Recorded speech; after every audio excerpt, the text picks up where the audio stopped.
नमस्कार दोस्तों, स्वागत है। मैं ऋषभ कुमार आपका स्वागत करता हूं अपने खुद के चैनल ऑल करंट कॉम्बो में। संविधान का लगातार वीडियो में आपके सामने मैं डाल रहा हूं, वो भी फ्री।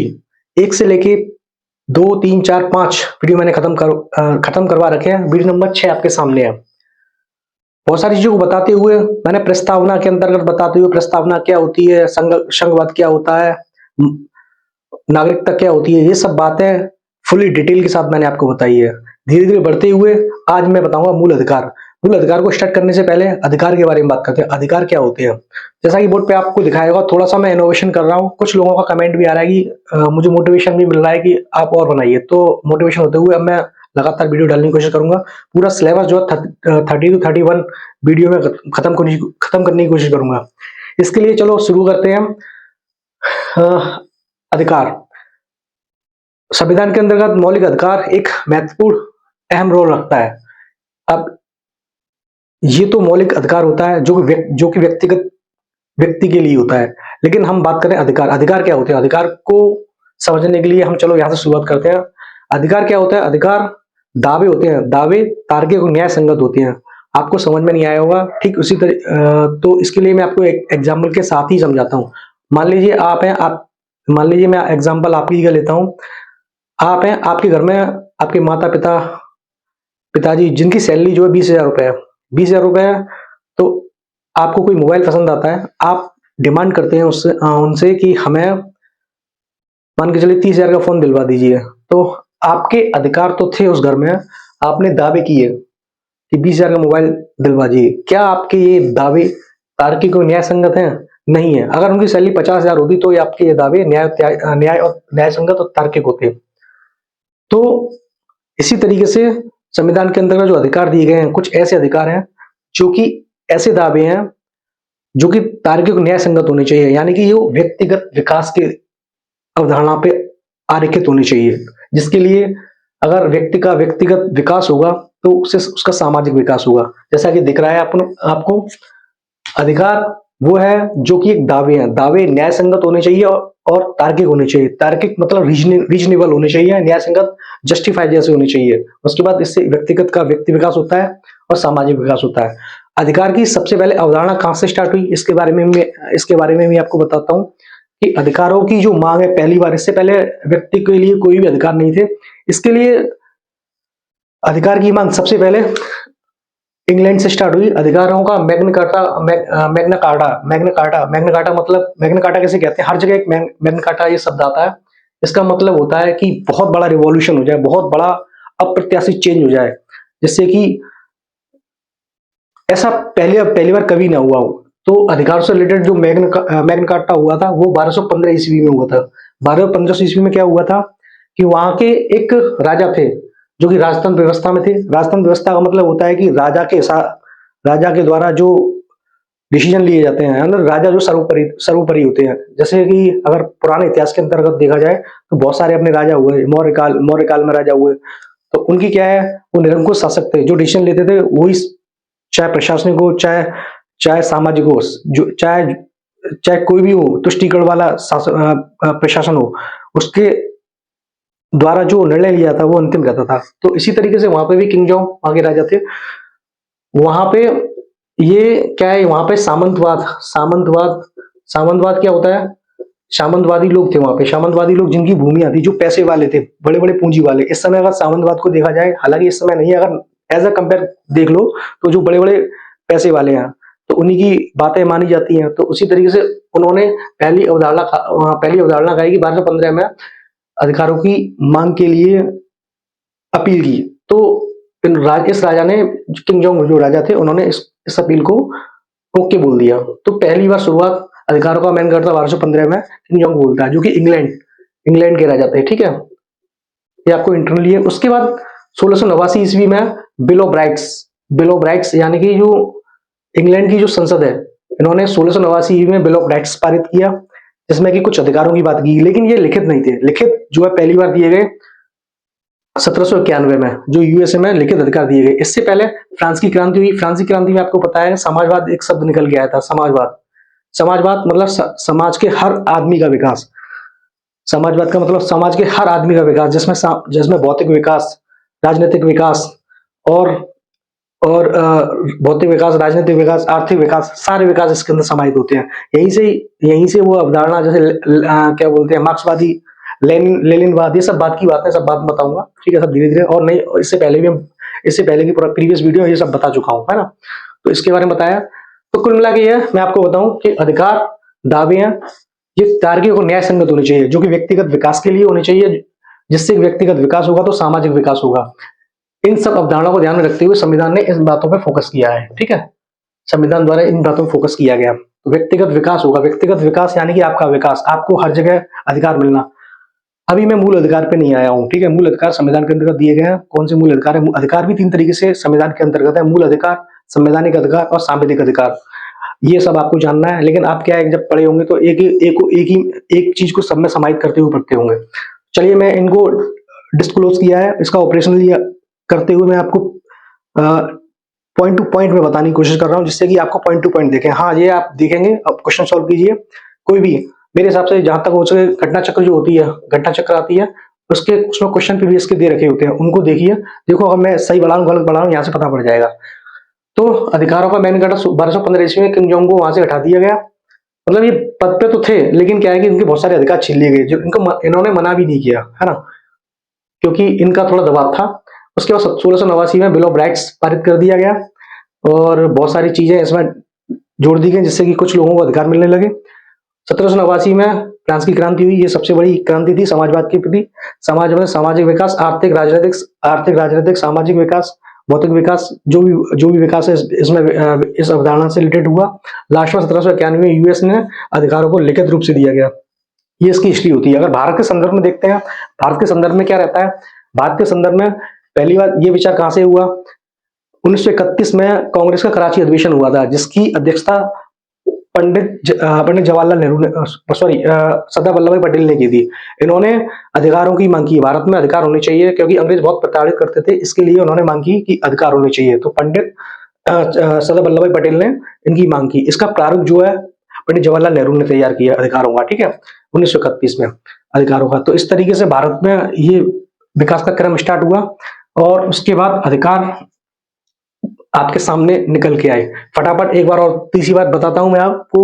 अधिकार क्या है? अधिकार दावे हैं, तार्किक और न्याय संगत होनी चाहिए, जो कि व्यक्तिगत विकास के लिए, सामाजिक विकास के लिए अति महत्वपूर्ण होते हैं। जिससे कि देश का विकास होगा, देश की अवसंरचना विकास होगी, भौतिक विकास होगा, पूंजी विकास होगा और मानववादी विकास होगा। इसका अगर हिस्ट्री देखें तो 1215 में अधिकारों का मैग्ना कार्टा जो है, 1215 में किंग जोंग एक राजा थे, उनको हटा दिया गया और उनकी बातें मान ली, मतलब सामंतवाद थे, उनकी बातें मान ली गई। तो इसको अधिकारों का मैग्ना कार्टा कहा जाता है, क्योंकि हमें थोड़े बहुत अधिकार दे दिए गए थे। 1689 में बाकायदा एक बिल ऑफ राइट्स संसद में पारित किया गया, इंग्लैंड की में, ठीक है, जिसकी अधिकार के बारे में बात की गई। और बहुत सारे इसमें पहले मान के चलिए इसमें 5 थे, इसमें 10 या 15 बढ़ा दिए गए, लेकिन लिखित तौर पे नहीं। 1789 में एक अधिकारों को लेके समाजवाद का अवधारणा निकल के आई, जिसमें कि अगर समाजवाद के अंदर देखें मार्क्सवादी थ्योरी निकल के आती है। ये थ्योरी क्या होती थी ये मैं बता चुका हूँ, लेकिन थोड़ा सा और बताऊं कि उस समय श्रमिक बहुत काम करते थे। उत्पादन के साधन, उत्पादन की लागत से रिलेटेड था, मतलब श्रमिक बहुत काम करते थे, लेकिन इसका लाभ जो पूंजीवादी लोग लेते थे। ना तो उनके लिए घंटे निश्चित थे, बस काम करना है। तो समाजवाद में समाज के हर वर्ग का विशेष उद्धार करना फोकस किया गया। ये बात की बात है। उसके बाद 1791 में लिखित तौर पे यूएस में ये अधिकार दिए गए। भारत के अंदर देखा जाए तो भारत के अंदर 1931 में कांग्रेस का अधिवेशन हुआ। यहाँ मांग की गई, सरदार वल्लभ भाई पटेल ने, प्रारूप जवाहरलाल नेहरू द्वारा तैयार किया गया। तो ये आपको समझ में आ गया, आप इसको लिख लीजिए। उसके बाद मैं आपको बताता हूँ अधिकार भारतीय संविधान में कौन कौन से मौलिक अधिकार दिए गए। अच्छा, अधिकार क्या होते हैं? एक चीज मैं आपको बताऊं, अधिकारों के अंतर्गत ये रहता है हेलो, और मैं आपको एक और बात बताऊं, अधिकार के अंदर क्या रहता है। अधिकार के अंदर ये रहता है कि संविधान ये कहता है राज्य से, राज्य मतलब संघ, संघ मतलब देश, एक प्रकार देश से कहता है कि जो वहां की सरकार उससे बोलता है कि आपको ये व्यक्तिगत के अधिकार हैं, इन पे आपको फोकस करना है। अगर ये फोकस नहीं करोगे तो एक अच्छे राज्य की अवधारणा आपके सामने नहीं आएगी। तो इसके लिए अगर वो तब भी नहीं मानता है, मतलब वहां का जो संघ या राज्य नहीं मानता है, इसके लिए एक प्रावधान है कि आप डायरेक्ट सुप्रीम कोर्ट जा सकते हैं। सुप्रीम कोर्ट जाइए और अपने अधिकार को परिवर्तनशील करा लीजिए। परिवर्तनशील मतलब परिवर्तनशील, यानी कि अगर आपके अधिकार छीने जा रहे हैं या आपको लगता है कि जो संविधान में अधिकार दे रखे हैं, अगर आपके अधिकार छीने जा रहे हैं तो आप शायद सुप्रीम कोर्ट में जा सकते हैं। ठीक है, चलिए इस प्रारूप को बताइए, फिर मैं आपको बता दूं अधिकार कितने टाइप के होते हैं। लिख लीजिए उसको।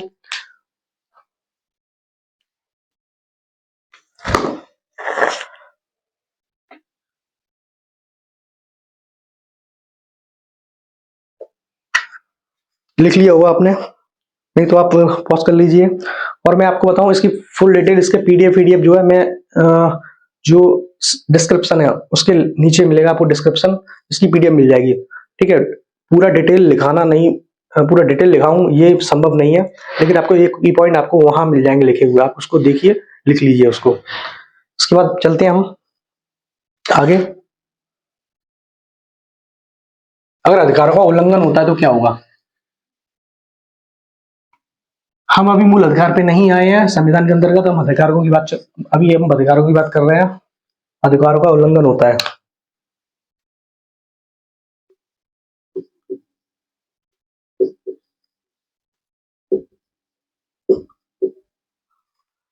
संविधान के अंदर, अगर संविधान के अंदर कोई भी अधिकार उल्लंघित होते हैं तो उसके लिए क्या कर सकते हैं?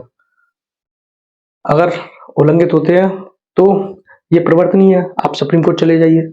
पहला पॉइंट, युद्ध और बाहरी आक्रमण अगर होता है तो आपको क्या करना है?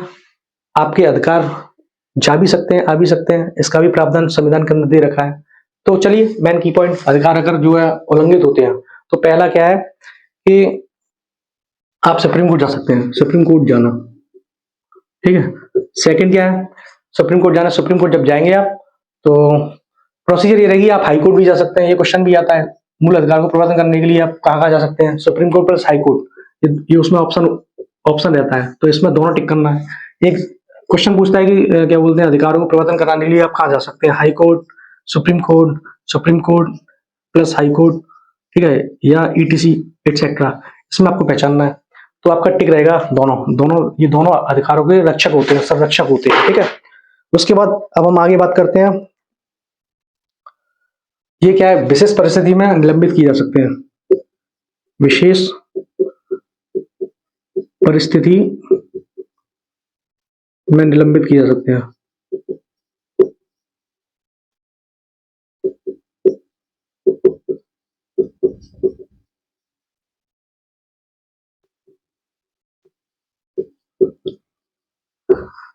किसी विशेष परिस्थिति में ये निलंबित भी किए जा सकते हैं। कैसे?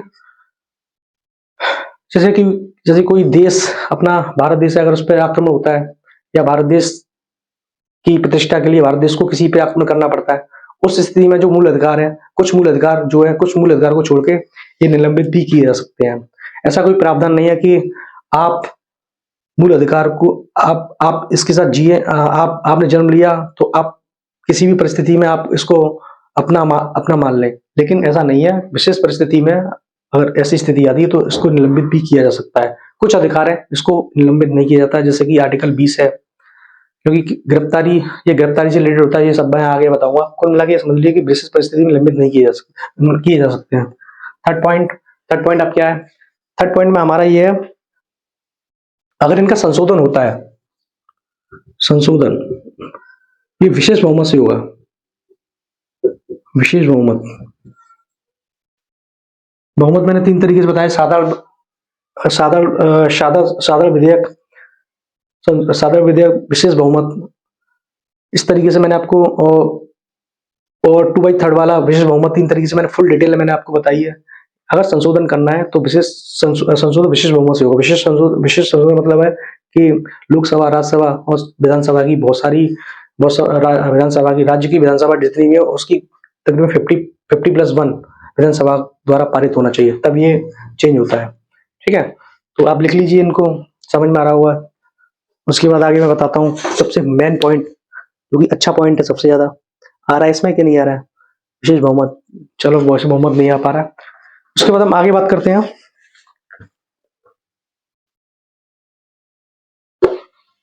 अब भारत के संविधान में अधिकार कौन कौन से हैं?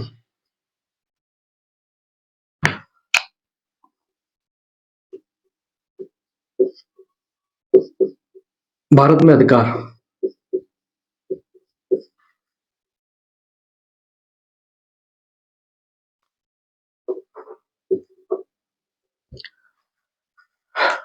भारत के संविधान में कौन कौन से अधिकार है? भारत के संविधान में मुख्यतः अगर देखा जाए, अभी मौलिक अधिकार की बात नहीं कर रहे हैं, भारत के संविधान में अधिकार, भारत में अधिकार 3 तरीके से हैं।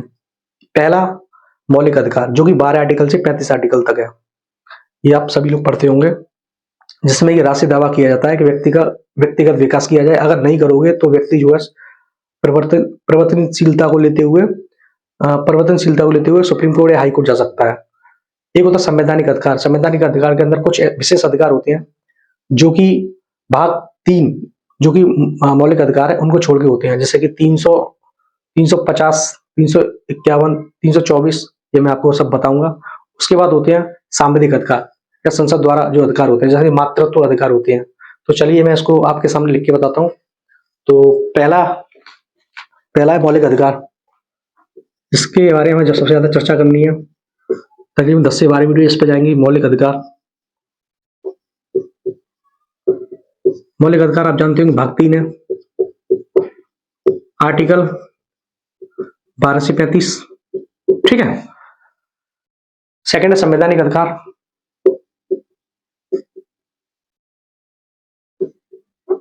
संवैधानिक अधिकार, ठीक है। सांविधिक अधिकार या कानूनी अधिकार। आ रहा है कि नहीं आ रहा, चेक कर लूं मैं बोर्ड में, क्योंकि डिजिटल बोर्ड नहीं है ये। आ रहा है, ठीक है।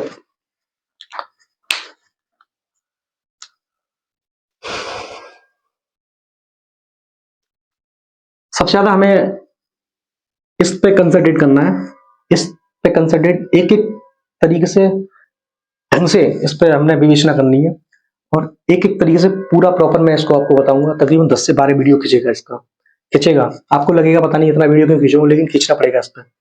उसके बाद संवैधानिक अधिकार, भाग 3 में जो अधिकार दिए गए, इसके इतर जो अधिकार है वो संवैधानिक अधिकार होते हैं। इसको मैं ऊपर लिखता हूँ, इसमें कौन कौन से होते हैं। तो इसमें नॉर्मली संवैधानिक अधिकार के अंदर देखा जाए तो 300, 300 ए, 301, 324, ठीक है, 301, 324 एंड आपका 326 है, एक 265, 300, 301, 200, 300, 326, ठीक है, और उसके बाद 265। भाई साहब एक चीज को याद रख लेना कि ये आर्टिकल ना आपको रटे होने चाहिए, क्योंकि बार बार ना ये एक्सेप्शन है, हमेशा एक्सेप्शन पे ध्यान रखते हैं, मतलब ज्यादा पूछते हैं वो लोग। 12 से 35 आर्टिकल तो सब याद कर लेते हैं, लेकिन इन एक्सेप्शन को ना बार बार क्वेश्चन पूछा जाता है। यहाँ तक कि इसके बारे में कब संविधान संशोधन हुआ इनकी डेट तक पूछ लेता है। तो हम मोर कंसंट्रेट इस पे कर लेते हैं, इस पे ना करके हम इस पे ज्यादा कंसंट्रेट करें, क्योंकि ये एक्सेप्शन केस है। और पूरी कंपटीशन में उठा के देख लेना पूरा एक्सेप्शन केस ही पूछते हैं लोग, है ना। जो सरकारी एग्जाम होता है उसमें एक्सेप्शन केस ही ज्यादातर पूछते हैं। जितने भी बड़े बड़े एग्जाम होते हैं, जितने भी अच्छे एग्जाम होते हैं, उसमें ये एक्सेप्शन ही पूछा जाता है। जिसमें 300 ए का एक संपत्ति का अधिकार, संपत्ति का अधिकार ये आ रहा है, ये चेक करता हूं मैं अभी, मैंने लिख तो दिया है, आ रहा है संपत्ति का अधिकार 301, 301 की अगर बात करें,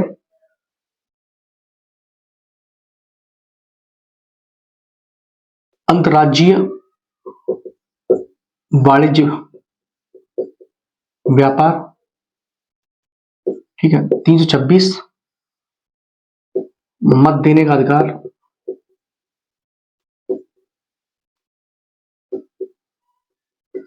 265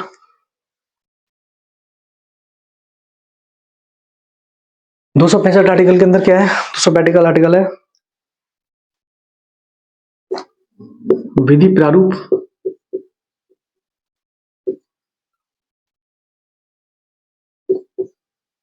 कर लगाना।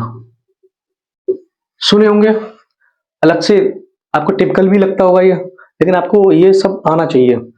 301 क्या है, संपत्ति का अधिकार। 44वां संविधान संशोधन हुआ था इसमें कि ये खुद ही एक भाग था आर्टिकल क्या मतलब मूल अधिकार के अंतर्गत, लेकिन इसको हटा दिया गया, इसको 300A में डाल दिया गया, जिसके ये 44वां संविधान संशोधन। अब ये क्या कब हुआ था, इसके लिए 4+4 जोड़ देते हैं, ये 8 आता है ना, 8 हमेशा 1978। दो आर्टिकल ज्यादा याद रखने, 42वां होता है 4+2, इसमें 6 जोड़ना है तो 1907, ये सेम रखना ही है। 4+4 8 यहाँ हो गया, अगर कभी कंफ्यूज हो जाए तो 4+2 6, ये 1976। लेकिन हम 44 में संशोधन की बात कर रहे हैं, 44 संशोधन 1978 में हुआ था, इसको 300A में रख दिया गया, पहले ये मौलिक अधिकार था। अब इसका मतलब क्या हुआ, इसका मतलब ये हुआ कि पहले ये मौलिक अधिकार था। मौलिक अधिकार मतलब ये था कि अगर इसमें कोई भी, यानी कि व्यक्ति के लिए अधिकार था, अगर इसमें कोई भी दिक्कत आती है, किसी को परेशानी होती है या मूल अधिकार हनन होता है, वो सीधा सुप्रीम कोर्ट चला जाता था। लेकिन 300A में रखने का मतलब हो गया कि अब सुप्रीम कोर्ट नहीं जाता है या नहीं जा सकता है। क्यों? एक सुप्रीम कोर्ट जाने की एक प्रोसीजर होती है जिसमें कि lower division court, lower senior division course, chief division course, उसके बाद सेशन कोर्ट, उसके बाद डिस्ट्रिक्ट कोर्ट। मतलब मैं दोनों कंबाइन करके बता रहा हूँ, अगर देखा जाए तो रूपरेखा अलग है, मैं क्रिमिनल केस बता रहा हूँ केवल। Junior judiciary, first judiciary, second judiciary, chief judiciary, उसके बाद थर्ड आपका सेशन कोर्ट, उसके बाद हाई कोर्ट पे सुप्रीम कोर्ट। ये प्रोसीजर, इस प्रोसीजर के थ्रू आपको यहाँ पे गुजरना पड़ेगा। तो ये आर्टिकल बहुत ज्यादा इंपॉर्टेंट है, ये बहुत ज्यादा पूछता है, हर कॉम्पिटिशन में ये क्वेश्चन पूछा जाता है। 300 आर्टिकल 300 के अंतर्गत रख दिया गया था इसको, जिसको कि एक वैधानिक अधिकार बना दिया, कानूनी अधिकार बना दिया गया 301 में, या संवैधानिक अधिकार बना दिया गया 301 में। अंतर्राज्यीय वाणिज्य व्यापार, कोई व्यक्ति कहीं भी व्यापार कर सकता है अपनी इंडिया के अंदर, ठीक है, अपने भारत के अंदर किसी राज्य में व्यापार कर सकता है, इसके लिए छूट 301 के अंदर। 326 आर्टिकल, मत देने का अधिकार। मत देने का अधिकार आपको पता होना चाहिए। एक क्वेश्चन मैं आपसे पूछता हूँ, मत देने के अधिकार के अंतर्गत एक क्वेश्चन है छोटा सा, अगर आता हो, जो ग्राम पंचायत होते हैं, ग्राम पंचायत या नगर पालिका, उसमें जो प्रत्याशी होता है, प्रत्याशी की खड़े होने की उम्र कितनी होनी चाहिए? ऑप्शन है 18, 21, 25 या 30। ये क्वेश्चन काफी आता है, लोगों को कंफ्यूज भी बहुत करता है। लोग जो है सीधा आंख बंद करके 18 लगाते हैं, लेकिन ये गलत है। 25 में लोकसभा, राज्यसभा की 30 होती है, इसकी होती है 21 ईयर, 21 ईयर में, ठीक है। इस क्वेश्चन को याद कर लीजिए, क्वेश्चन बहुत ज्यादा पूछा जाता है। उसके बाद सांविधिक अधिकार में क्या होता है?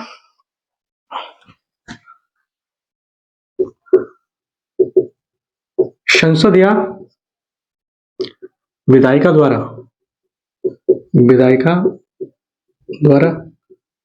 बनाया गया कानून,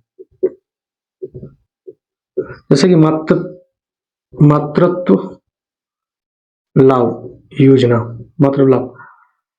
तो संसद या विधायिका, संसद किन से मिलकर बनी होती है? लोकसभा, राज्यसभा प्लस राष्ट्रपति। विधायिका समझते हो, विधायिका स्टेट की जो होती है विधायिका, मैं जिसको विधानमंडल कहते हैं। उसके बाद ये सांविधिक या कानून, ये सांविधिक तथा कानूनी अधिकार, जिसके अंदर मातृत्व लाभ। मान के चलिए एक और मैं बताता हूँ आपको, नहीं चलो ठीक है, इतना बहुत है, नॉर्मली हमें पढ़ना इस पे मौलिक अधिकार पे, तो ये समझ में आ गया होगा। मैं आपको दोबारा से रिपीट कर दूं कि भारत के अंदर अधिकार 3 तरीके से दिए गए हैं। नंबर एक मौलिक अधिकार, नंबर 2 संवैधानिक अधिकार, नंबर 3 सांविधिक अधिकार।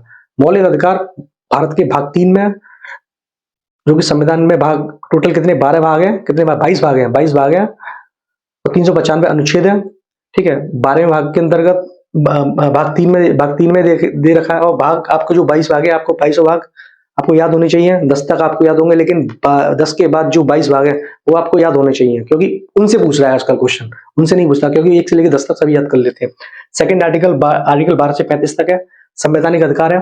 उसके बाद सांविधिक अधिकार है। संवैधानिक अधिकार कौन से अधिकार है? वो वे वाले अधिकार जो मौलिक अधिकार में मैच नहीं खाते हैं, उनको अलग से बनाया गया है। जैसे कि जो इंपॉर्टेंट है 300A, 301, 326, 265 आपको याद करना। 301 क्या है? संपत्ति का अधिकार। 301 अंतर्राज्यीय वाणिज्य व्यापार, अंतर्राज्यीय, राष्ट्रीय नहीं, अंतर्राज्यीय, स्टेट टू स्टेट। 326 मत देने का अधिकार। 265 विधि प्रारूप कर लगाना, मतलब अगर संघ अगर कोई भी कर लगाती है तो विधि प्रारूप लगाएगी। ऐसा नहीं है कि संघ के मन में आया सब लगा दिया, क्योंकि भारत में वैसे आर्थिक विषमता है। आर्थिक विषमता का मतलब होता है आर्थिक असमानता है। यहाँ पे क्या है कि एक बहुत बड़ा वर्ग है, एक छोटा वर्ग है, ठीक है। अब ऐसा नहीं है कि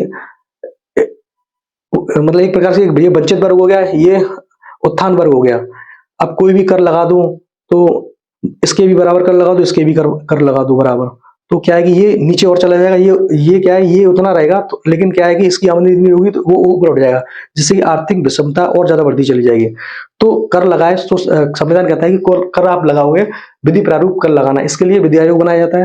विधि आयोग बाकायदा सबको एनालाइज करता है, एनालाइज करने के बाद अपनी रिपोर्ट देता है, रिपोर्ट देने के बाद फिर आगे प्रोसीड होता है। उसके बाद समितियां बनती है, तदर्थ समिति बनती है, और क्या बोलते हैं, परमानेंट समिति बनती है। ये सब आगे की बात है, सब मैं फुल डिटेल में आपको बताऊंगा, ठीक है। इस तरीके से बना, आपको समझ में आ गया हो, आप बनाइए। उसके बाद हम बात करते हैं, कुछ ऐसे मूल अधिकार भी हैं जिसमें कि कुछ भारतीय लोगों को निश्चित मिलते हैं, लेकिन वो विदेशियों के लिए नहीं है। कुछ विदेशियों के लिए प्लस भारतीय लोगों के लिए भी मौलिक अधिकार है। कुछ व्यक्तिगत के लिए अधिकार, व्यक्तिगत मौलिक अधिकार है, कुछ सामूहिक मौलिक अधिकार है। मैं इसको ब्रेक डाउन कर रहा हूँ, धीरे धीरे तोड़ रहा हूँ, ठीक है, जिससे कि आपको एक अवधारणा बनती चली जाए। मैं नॉर्मली आप तो 12 से 35 पढ़ लेते हैं, खत्म हो जाते हैं, लेकिन नहीं। अच्छा, ये जो मौलिक अधिकार दिए गए हैं, जो मौलिक अधिकार दिए गए हैं, ये अधिकार ज्यादा निगेटिविटी शो करता है, ये ज्यादातर नकारात्मक है। नकारात्मक, इसका मतलब क्या होता है? नकारात्मक का मतलब होता है कि ये जो मौलिक अधिकार है राज्य पे अंकुश लगाते हैं। राज्य से कहते हैं कि जैसे कि आर्टिकल 12 से आर्टिकल 13-14 आर्टिकल लीजिए।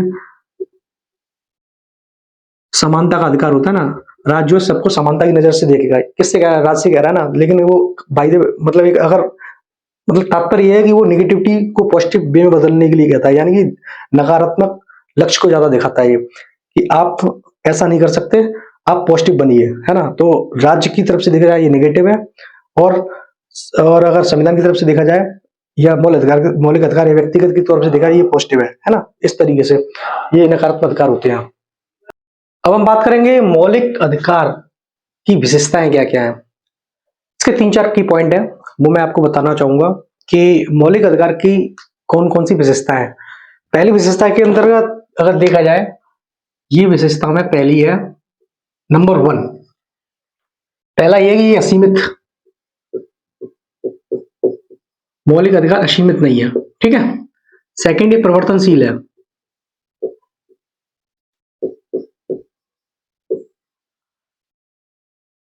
भारत में अगर अधिकारों की बात की जाए तो ये पहली बात असीमित नहीं है, यानी कि ये असीमित नहीं है। कोई अगर किसी इंसान को या किसी व्यक्ति को या व्यक्ति विशेष को अगर अधिकार दिए जाते हैं तो उसका मिसयूज नहीं करेगा। एक सीमित दायरे में रहकर ही वो मिसयूज कर सकता है। जिसके आर्टिकल 19 को ले लें, वाक और अभिव्यक्ति की स्वतंत्रता। ठीक है, आप अपनी अभिव्यक्ति को बताइए, बोलिए, लेकिन आपको इस तरीके से नहीं बोलना है कि देश के अहित में या नकारात्मक प्रभाव दे। तो इस तरीके से अगर देखा जाए तो ये जो अधिकार है ये असीमित नहीं है, क्या बोलते हैं, सीमित है। सेकंड, परिवर्तनशील है। परिवर्तनशील, अगर आपके मूल अधिकार का हनन होता है तो आप डायरेक्ट अपील कर सकते हैं सुप्रीम कोर्ट या हाई कोर्ट में। जनरली अगर देखा जाए सुप्रीम कोर्ट आप जा सकते हैं। तीसरे पॉइंट में अगर देखते हैं, तीसरे पॉइंट में अगर देखा जाए तो अब इसके स्वरूप के बारे में बात करते हैं। स्वरूप मैं आपको बताया था, नकारात्मक और सकारात्मक। नकारात्मक देखेंगे तो ये बोलता है चोरी मत करो,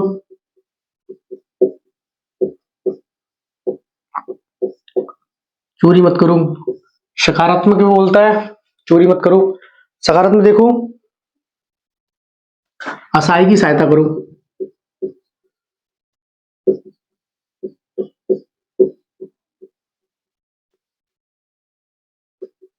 यहां आपको देखना पड़ेगा कि चोरी मत करो, असहाय की सहायता करो। इंस्ट्रक्शन दिए जा रहे हैं, नियम कहा जा रहा है कि मतलब इंस्ट्रक्शन दिया जा रहा है और कहा जा रहा है कि चोरी मत करो। अगर चोरी मत करो, ये कैसा पॉइंट है? ये नेगेटिव पॉइंट को ज्यादा शो कर रहा है ना, कि नेगेटिव ऐसा मत करो। मतलब एक प्रकार से अगर इसकी रचना या संरचना देखी जाए तो ये नेगेटिव बात को कह रहा है कि चोरी मत करो, चोरी करना एक गलत कार्य है, तो इसलिए चोरी मत करो। तो इसके ज्यादातर जो मूल अधिकार में ये चीजें दी गई हैं, मूल अधिकार में जितने भी जैसे 15 से 12 आर्टिकल से 35 आर्टिकल दी गई हैं, तो उसमें ज्यादातर जो है नकारात्मक विशेष चीजों को ध्यान में रखते हुए ये बताई गई है कि राज्य जो है अगर ऐसा ऐसा मत करो, अगर करते हो तो आगे जाके ये प्रोसीजर होगा। ठीक है, समझ में आया ना? थोड़ा टिपिकल है, ये थोड़ा समझना पड़ेगा। सकारात्मक क्या होता है? असहाय की सहायता करो। असहाय की सहायता ये अपने आप में फीलिंग्स ही पॉजिटिव लेके आता है, निगेटिविटी करता है लेकिन पॉजिटिवली बताता है कि असहाय की सहायता करो, तो ये सकारात्मक प्रभाव को दिखाता है। एक बात बता दूं, भारत के अधिकार के अंतर्गत भारत में अधिकार के अंतर्गत अगर इसके विशेषताएं देखें तो नंबर एक असीमित, ये असीमित नहीं है। ठीक है, असीमित नहीं है, ये सीमित है। ठीक है, उसके बाद प्रवर्तनशील है ये। थर्ड, स्वरूप इसके नकारात्मक सकारात्मक है। आप ध्यान रखिए बस, ज्यादातर कभी अगर बाई द वे कुछ अभी तक क्वेश्चन नहीं आया, अगर बाई द वे क्वेश्चन अगर आ जाए तो ये इसका स्वरूप, ज्यादातर मौलिक अधिकार का स्वरूप जो है वो नकारात्मक है। लोक कल्याणकारी राज्य जैसे राजनीति राज्य की नीति तत्व है वो ज्यादातर सकारात्मक प्रभाव पे बताए गए हैं। यहाँ आप देखना कि आर्टिकल 40 समक्ष समानता, सबकी सबकी भी समानता आपको करनी पड़ेगी। यानी कि एक संविधान कहता है राज्य से कि आपको ये करना है, अगर आपने ये नहीं किया तो व्यक्ति जो है एक विशेष संरक्षण दिया जाएगा। वो विशेष संरक्षण आगे बताऊंगा मैं। ठीक है, भारत में अधिकार भारतीयों को बहुत सारे भारतीयों को अधिकार बहुत सारे दे रखे हैं, जैसे 12 आर्टिकल से 35 आर्टिकल तक मौलिक अधिकार है। ठीक है, मौलिक अधिकार के अंतर्गत भारतीयों को जो अधिकार है, जो भारतीयों के लिए 15, 16, 19, 29, 30 एक सीरीज में बोलने की ट्राई कीजिए। 15, 16, 19, 29, 30, 15 14 के बाद 15 होता है, 15, 16, 19, 19 में +10, 29, 30। ये आपको आपकी सोते वक्त भी और जगते वक्त भी आपकी मेमोरी होनी चाहिए, क्योंकि इन्हीं से ज्यादा पूछता है। नागरिक और विदेशियों को देखा जाए, नागरिक प्लस विदेशी यानी कि विदेशियों को, ये सब विदेशियों को नहीं है। ठीक है, ये सिर्फ भारतीय वालों के लिए, भारतीयों के लिए। विदेशियों के लिए देखा जाए, नागरिक के साथ तो रहेंगे ये, प्लस विदेशी भी। विदेशी आर्टिकल 21 इसको जीवन जीने का अधिकार कहते हैं। 25 ये इसको 25 ये आर्टिकल 25 है, इसको बोलते हैं धर्म से रिलेटेड,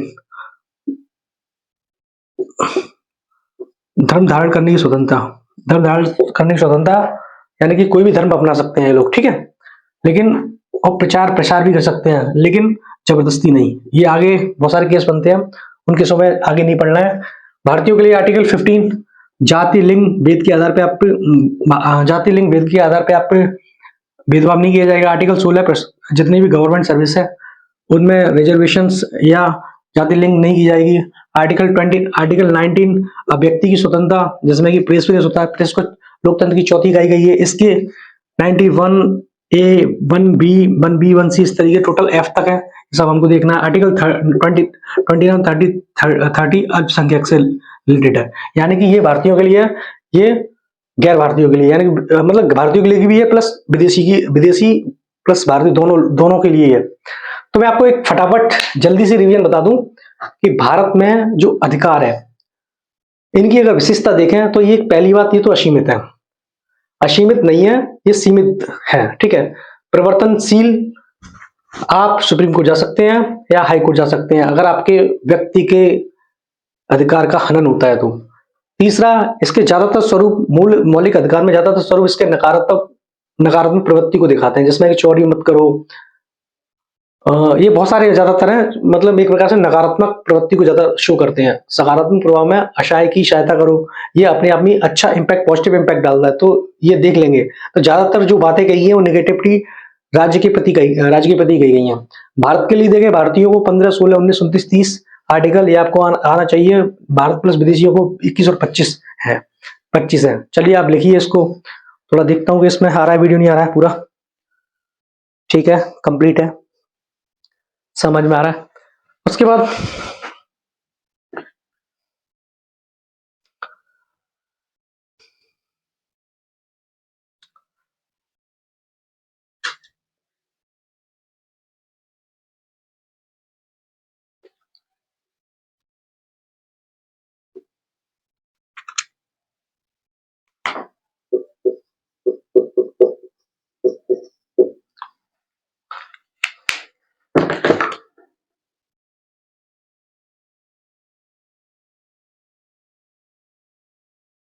लिख लिया होगा आपने। चलिए आगे स्टार्ट करते हैं।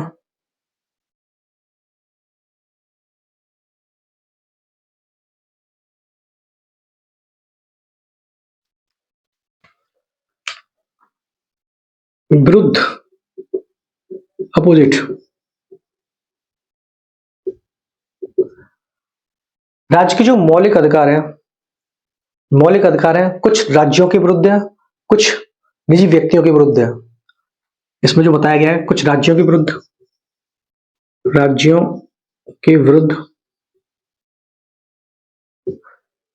कुछ व्यक्तिगत या व्यक्ति के विरुद्ध।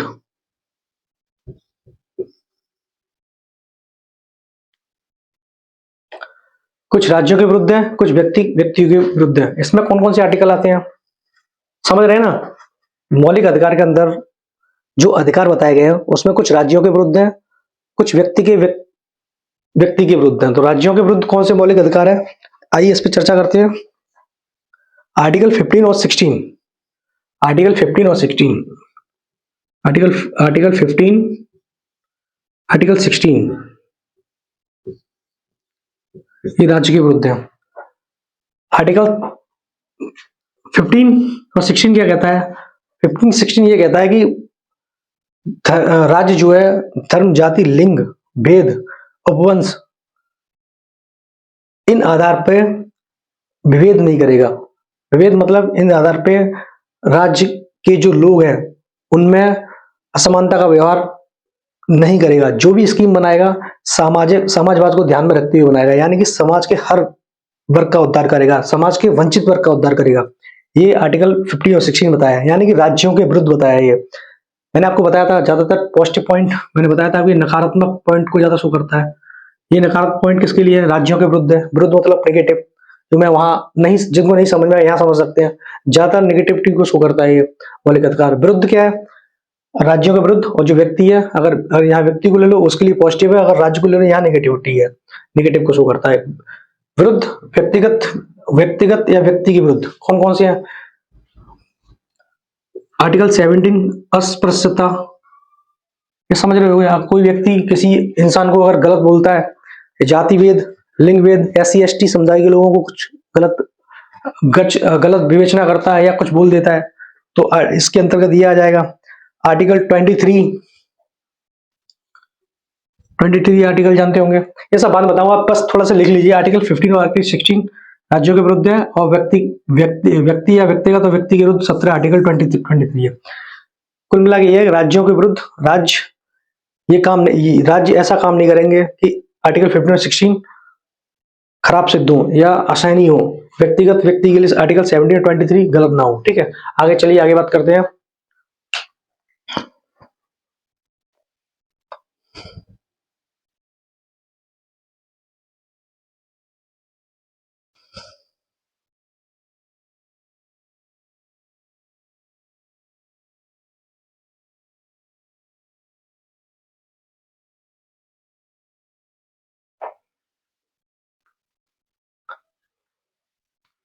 अब संपत्ति के अधिकार के बारे में बात करते हैं। अभी हम आर्टिकल 12 और 35, 12, 13, 14 पे नहीं पहुंचेंगे, थोड़ा इसको पूर्ण रूप से समझेंगे, उसके बाद आगे बढ़ेंगे। संपत्ति के अधिकार के बारे में बात करते हैं। संपत्ति का अधिकार, संपत्ति का अधिकार,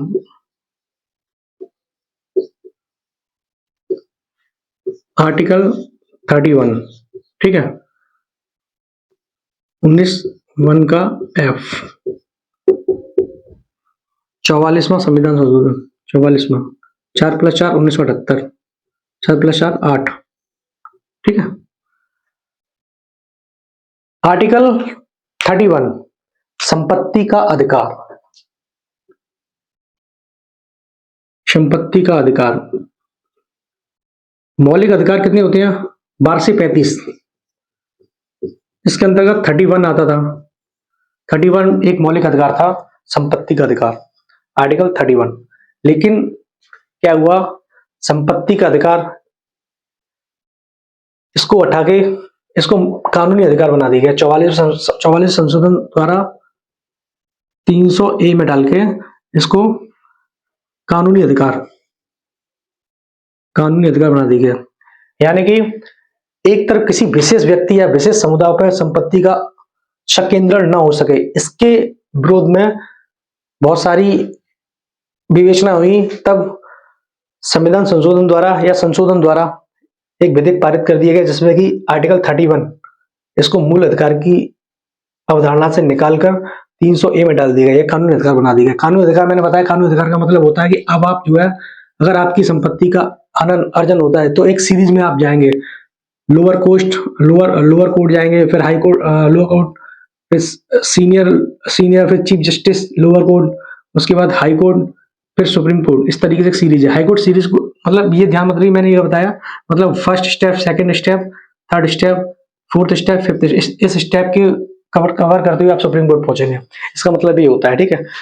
अब इसकी आवश्यकता क्यों पड़ी थी? इसकी आवश्यकता इसलिए पड़ी थी क्योंकि जब भारत देश आजाद हुआ था तो कुछ लोग ऐसे थे जिनका ना बहुत सारी संपत्ति का अर्जन था, लोगों के पास जाने कितने कितने बीघा जमीन थी। तब सरकार जो है, मैं एक प्रकार से आय की असमानता बहुत थी। आय की असमानता से तात्पर्य ये हुआ कि जो बहुत अमीर थे वो बहुत अमीर थे और जो गरीब थे बहुत ज्यादा गरीब थे, क्योंकि उनके पास संपत्तियां थी नहीं। एक इतने बीच में मैंने समाजवाद की अवधारणा बताई। समाजवाद, समाज के हर वंचित वर्ग का उत्थान करना, और समाजवाद शब्द जो है प्रस्तावना के अंतर्गत भी है, प्रस्तावना के अंतर्गत है, यानी कि अगर संविधान को पूर्ण रूप से सही रूप से चलाना है तो समाजवाद व्यवस्था को भी ठीक से हमें अपनाना पड़ेगा।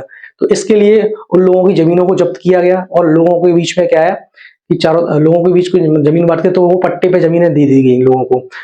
लेकिन बहुत सारे लोगों ने बहुत कुछ किया, लेकिन तभी भी जमीनें जो है काफी लोगों के पास पहुंची हुई है। आजकल देखते होंगे आपका जो पट्टा है वो इसी के उदाहरण है कि इसी के उपलक्ष्य में गोलकनाथ केस हुआ था, तो इस जिसके अंतर्गत मैं आप ये सब डिटेल बता चुका हूँ। कुल मिला के ये जो आजकल जो पट्टा है वो इसको हटा के, मतलब किसी एक व्यक्ति पर धन का संकेंद्रण या संपत्ति का संकेंद्रण ना हो सके, इसको बचाने के लिए, समाजवाद व्यवस्था को लागू करने के लिए, ज्यादा मतलब समाजवाद व्यवस्था ऐसा नहीं, रूस से व्यवस्था जो चली आ रही है या चाइना की जो व्यवस्था चली आ रही है उस व्यवस्था को यहाँ लागू कर लिया जाए। भारत की अलग से एक समाजवादी व्यवस्था है जिसको लोकतांत्रिक समाजवादी व्यवस्था कहते हैं। इसका मतलब होता है यहाँ वंचित वर्गों का उत्थान करना रहता है। वहां पे क्या है, वहां वंचित वर्ग होते हैं, लेकिन क्या है कि वहां पर चाहे छोटा हो चाहे बड़ा हो, पूरी जमीन जब्त कर ली जाती है, फिर उसके बाद 8 पार्टीशन में डिवाइड कर दी जाती है। लेकिन अगर आज के देश में, आज के समय में देखा जाए तो कोई भी देश समाजवादी व्यवस्था को नहीं मानता है, ठीक है, पूर्ण रूप से। अगर मतलब सैद्धांतिक तौर पर देखा जाए, व्यवहारिक तौर पर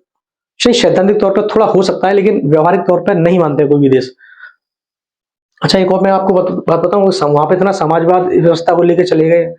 हम इंडिया में इतनी, एक एग्जांपल ले लेते हैं, इंडिया में क्या है कि ट्रेनें बहुत हैं, ठीक है, तो इतनी सुविधाएं ट्रेनों में इतनी नहीं है, बहुत अच्छी, लेकिन पहले से हम लोगों ने बहुत इम्प्लीमेंटेशन तो किया है, लेकिन हम भारतीय वासियों को देखते हुए हमारे लिए इतना पर्याप्त है। और भी इनोवेशन कर रही है सरकार, बहुत कुछ इनोवेशन कर रही है।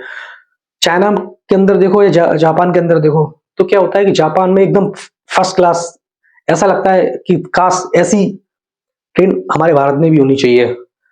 लेकिन पता है आपको एक बात बताऊं, वहां पे लोगों के बीच इतनी आय की असमानता है, लोगों के वहां पे सरकार के पास तो पैसा बहुत है, क्योंकि सरकार समाजवाद व्यवस्था को अपनाते हुए पूरी संपत्ति पे कब्जा तो कर ली है, लेकिन वहां पे लोगों के पास पैसा नहीं है। तो क्या है कि वहां की मिडिल फैमिली के लोग भी ना उन ट्रेनों में सफर नहीं कर पाते, तो उनकी ट्रेनें जो है फ्री घूमती हैं, तो बहुत ही कम लोग उसमें सफर करते हैं। लेकिन अपना भारत तो भारत है, लोकतांत्रिक व्यवस्था को अपनाता है, सामाजिक लोकतांत्रिक व्यवस्था को अपनाता है। सामाजिक लोकतांत्रिक से मतलब होता है कि वंचित वर्गों के उत्थान को लेकर चलता है। वंचित वर्ग जो निचले वर्ग है, गरीबी, बेरोजगारी, उस वर्ग को लेकर आगे चलता है। तो आगे होगा, चलो ये ज्यादा इंटरनली पहुंच गया, समझिए। भारत में अधिकार, संपत्ति का अधिकार है, आर्टिकल 31 संपत्ति का अधिकार, इसको 44 संविधान संशोधन हटा के, जिसको 1978 में ये डेट मैंने बताई है, 42वीं की अगर बात है, 42 4+2, उसमें इसमें 1976 जो कोई मिनी संविधान बोलते हैं, 44 संविधान 1978 300A में जोड़ दिया गया, कानूनी व्यवस्था बना दी गई।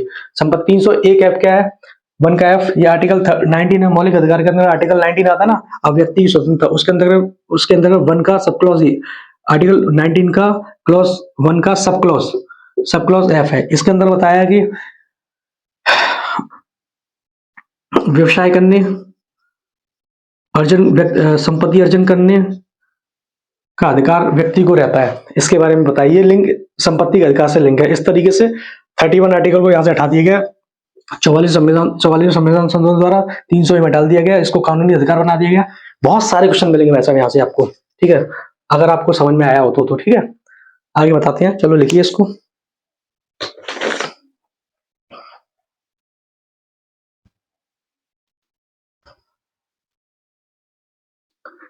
इसको एक और है 300 में डाला गया था, तो इसको भाग टोटल कितने 22 भारत के, देखता हूँ आ रहा है नहीं आ रहा है,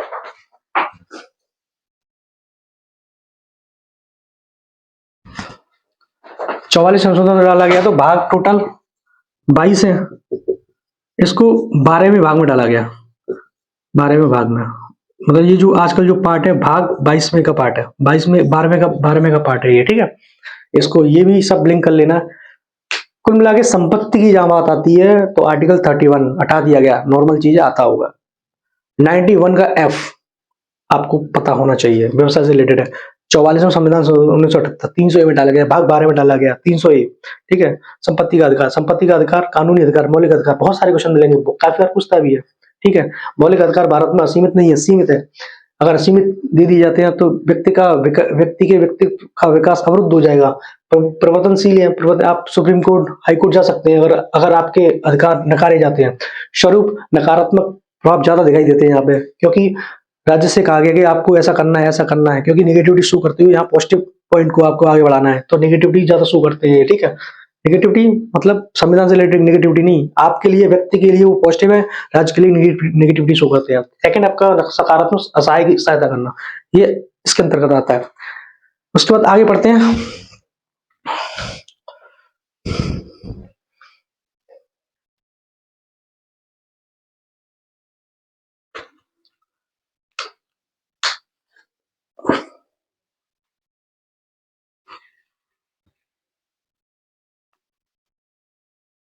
एक और सबसे मोस्ट इंपोर्टेंट जो बहुत बार बार पूछता है, 86वां संविधान संशोधन, 86वां संविधान संशोधन,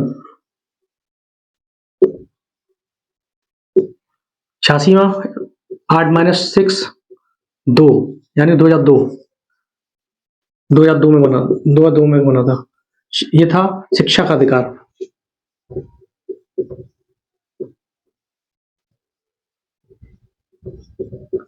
जीवन जीने का अधिकार है 21,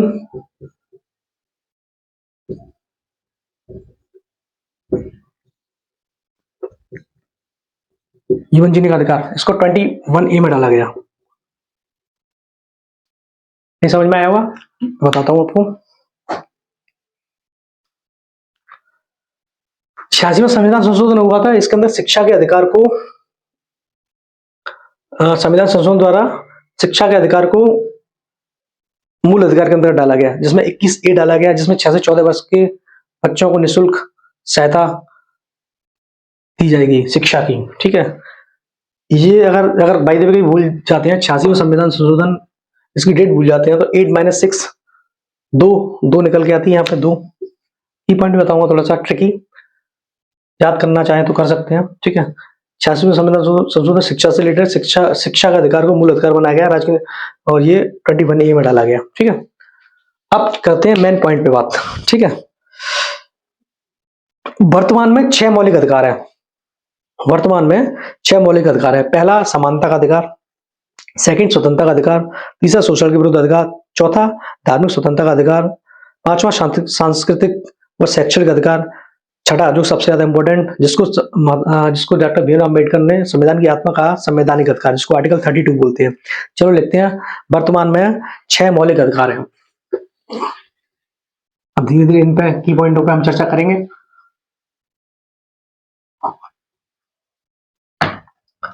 वर्तमान में मौलिक अधिकार,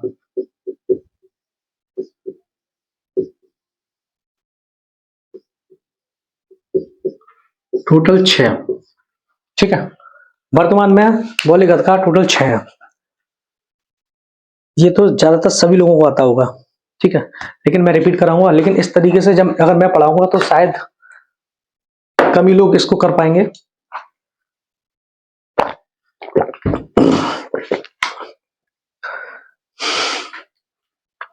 तीन में इधर लिखता हूं, 3 में उधर लिखूंगा। 3 नंबर 1 समानता का अधिकार,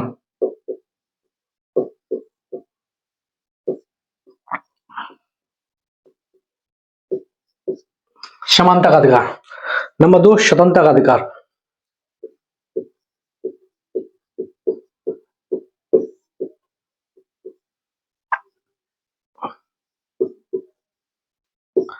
नंबर 1 समानता का अधिकार, नंबर 2 स्वतंत्रता का अधिकार, नंबर 3 शोषण के विरुद्ध अधिकार।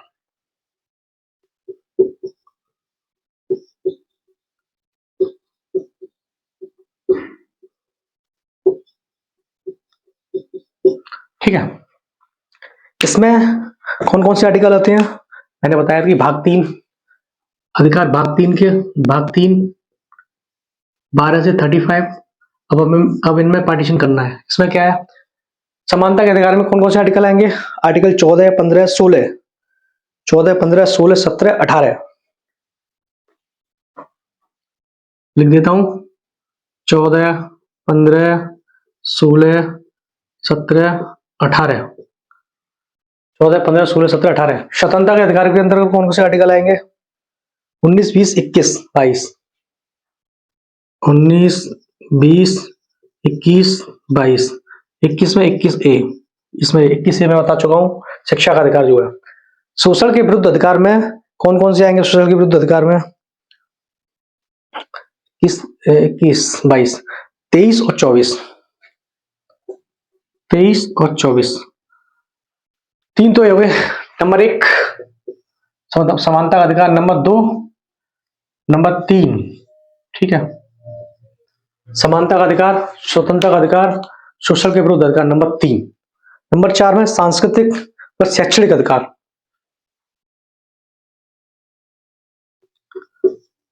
सांस्कृतिक और शैक्षणिक अधिकार।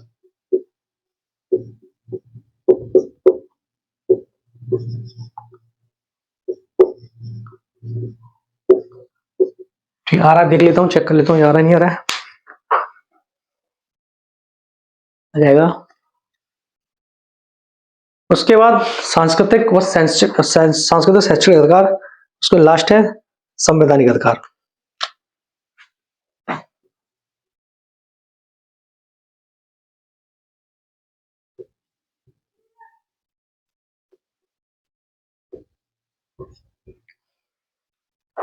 एक दो तीन चार पांच, 1 2 3 4,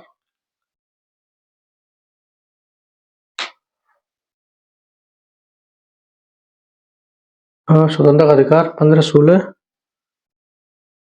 19, 20, 21, 22, 23, 24।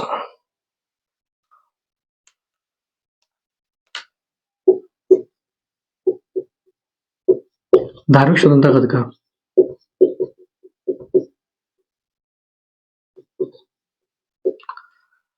तेईस, 24, ये 25, 26, 27, 28, 25, 26, 27, 28, 29, 30, 31 हटा दिया गया। 44 में संविधान संशोधन द्वारा संविधान के बाद आर्टिकल 32, संविधान की आत्मा, अम्बेडकर।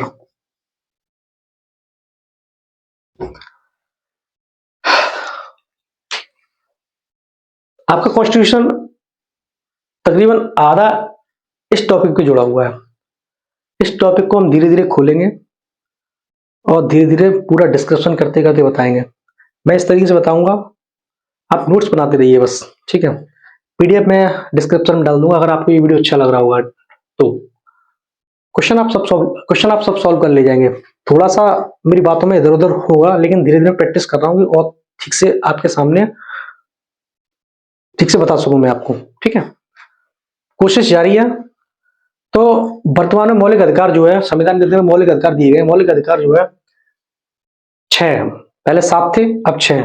7वां था 31, संपत्ति का अधिकार। कौन सा संविधान संशोधन? 44वां। कौन सी ईयर? 4 + 4 8, 1978, ठीक है। कौन सा भारत का छोटा मिनी संविधान संशोधन? 42वां। डेट 4 + 2, 1976, ठीक है।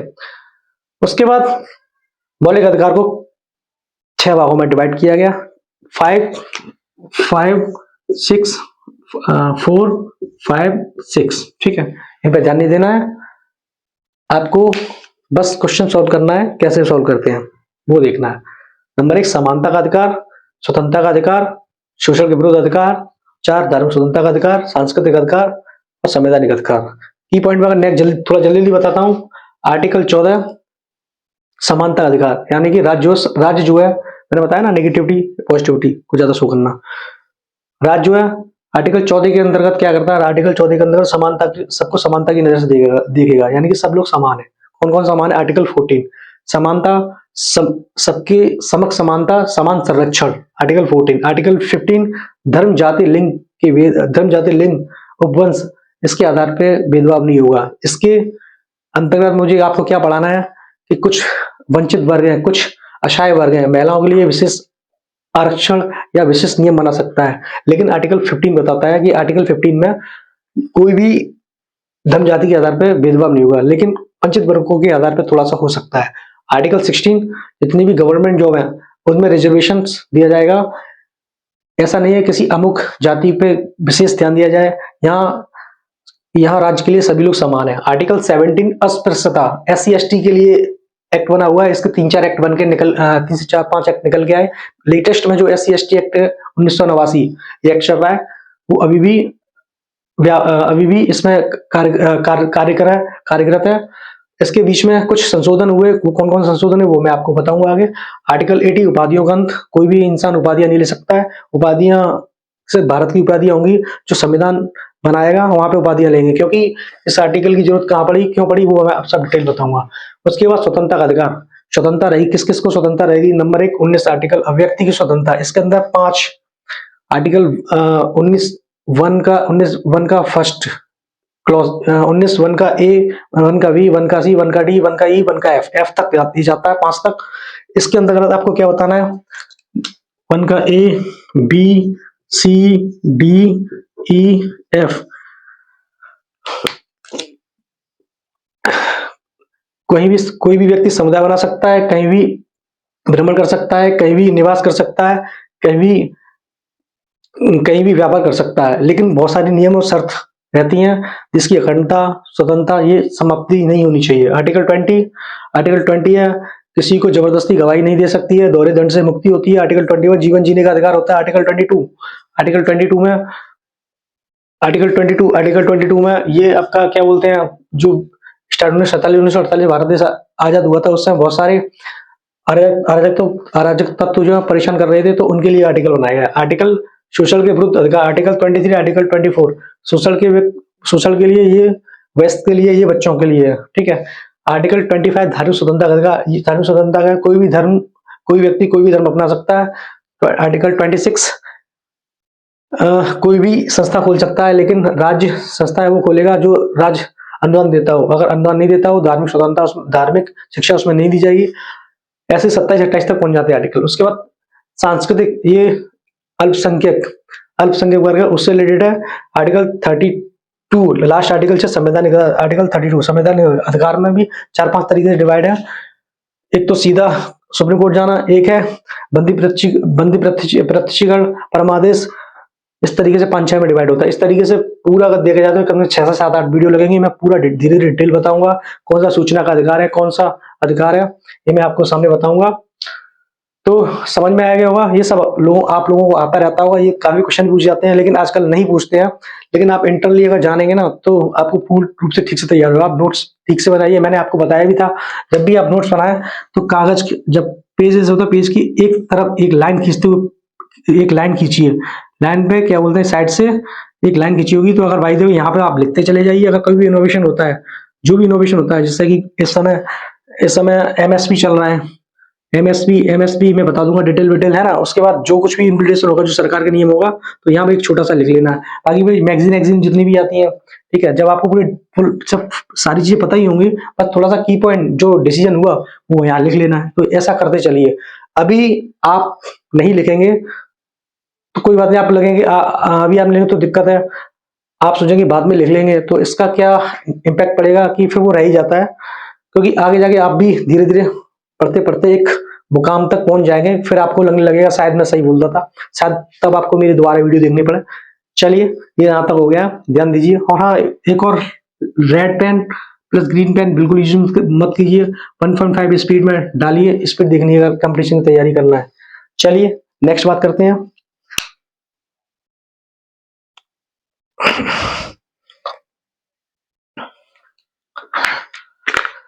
लिख लिया होगा। अब ये शुरू करने से पहले थोड़ा सा एक और थोड़ा सा की पॉइंट वो मैं आपको बताऊं। सबसे पहले आपको बताऊं राज्य। राज्य मैंने आपको बताया, राज्य क्या होता है। राज्य एक जिसका निश्चित भूभाग होता है, जनसंख्या होती है, सरकार होती है, संप्रभुता।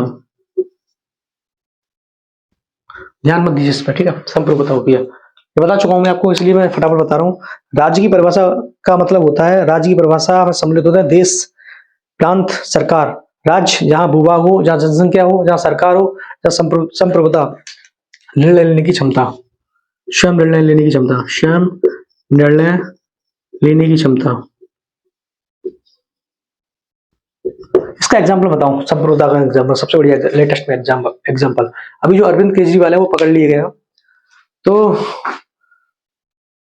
उनको पकड़ लिया गया, तो जर्मनी ने कुछ बोला है और अमेरिका ने कुछ बोला है कि ये लोकतंत्र पे खतरा है। तो भारत संप्रभुता संपन्न देश है, यानी कि स्वयं के निर्णय डिसाइड कर सकता है खुद ही। तो इसका मतलब ये हो गया, भारत अपने देश के अंदर कोई भी डिसीजन ले सकता है। उन्होंने तुरंत उसको, जो अमेरिका है, अमेरिका का जो विदेश विभाग है, वहां पे तुरंत इंफॉर्मेशन पहुंचाई कि हम सबसे बड़े एक लोकतांत्रिक देश हैं, हम अपने डिसीजन खुद ही ले सकते हैं, आपको हमारे डिसीजन में या हमारे निर्णय में हस्तक्षेप करने की जरूरत नहीं है। तो ये बात जब जर्मनी सुनी, तो उन्होंने जो वक्तव्य दिया था वो वक्तव्य उनको वापस लेना पड़ा। अमेरिका हालांकि अड़ गया, क्योंकि वो एक सुप्रीम पावर है। तो देखते हैं आगे क्या होता है। और बाकी का राजनीतिक व्यवस्था पे, राजनीति देश के अंदर क्या चल रहा है क्या नहीं चल रहा है, इस पे मैं कुछ बोलूंगा नहीं। चलिए, तो राज्य की परिभाषा, राज्य में राज्य का होता है मतलब एक भूभाग होता है, एक जनसंख्या होती है, सरकार होती है, संप्रभुता होती है, स्वयं निर्णय लेने की क्षमता। सबसे की पॉइंट यही रहता है, ये आपको आना चाहिए, ठीक है। उसके बाद बात करते हैं आर्टिकल 12 की, जो कि बहुत ही कम लोग पढ़ाते हैं और बहुत ही कम लोगों को समझ में आता है। आर्टिकल 12 शुरू करते हैं आज पहली बार। आर्टिकल 12, आर्टिकल 12 राज्य, यहां राज्य को समझाया गया है, ठीक है। आर्टिकल 12 यहां राज्य को समझाया गया है। आर्टिकल 12 के अंतर्गत क्या है, मान के चलिए कोई घटना होती है कहीं पे रोड पे, तो वो सरकारी व्यक्ति था जल निगम में, और उसने गारंटी ली कि अगर कुछ भी अगर होता है हमारे अंतर्गत, तो हम आपको मुआवजा देंगे या बहुत सारी चीजें देंगे।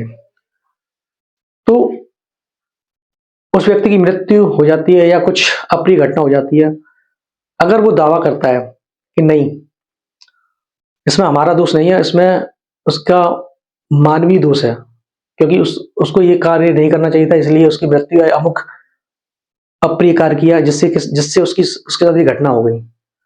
तो आर्टिकल 12 में समझाता है कि देश के अंदर कौन सी चीज राज्य के अंतर्गत आएगी। राज्य के अंतर्गत आने का तात्पर्य यह है, अगर राज्य के अंतर्गत वो आती है चीजें, राज्य के अंतर्गत, मैंने राज्य की परिभाषा बताई ना, भूभाग हो, निश्चित भूभाग हो, जनसंख्या हो, राज्य के अंतर्गत जो भी संस्थाएं आती हैं, तो उन सबको जो मौलिक अधिकार संविधान ने बनाया है वो सब उन पे लागू होता है। नहीं समझ में आया? जैसे कि मान के चलिए, नंबर 1 संसद, संसद, विधायिका, कार्यपालिका, ठीक है। संसद, सरकार, स्थानीय संस्थाएं,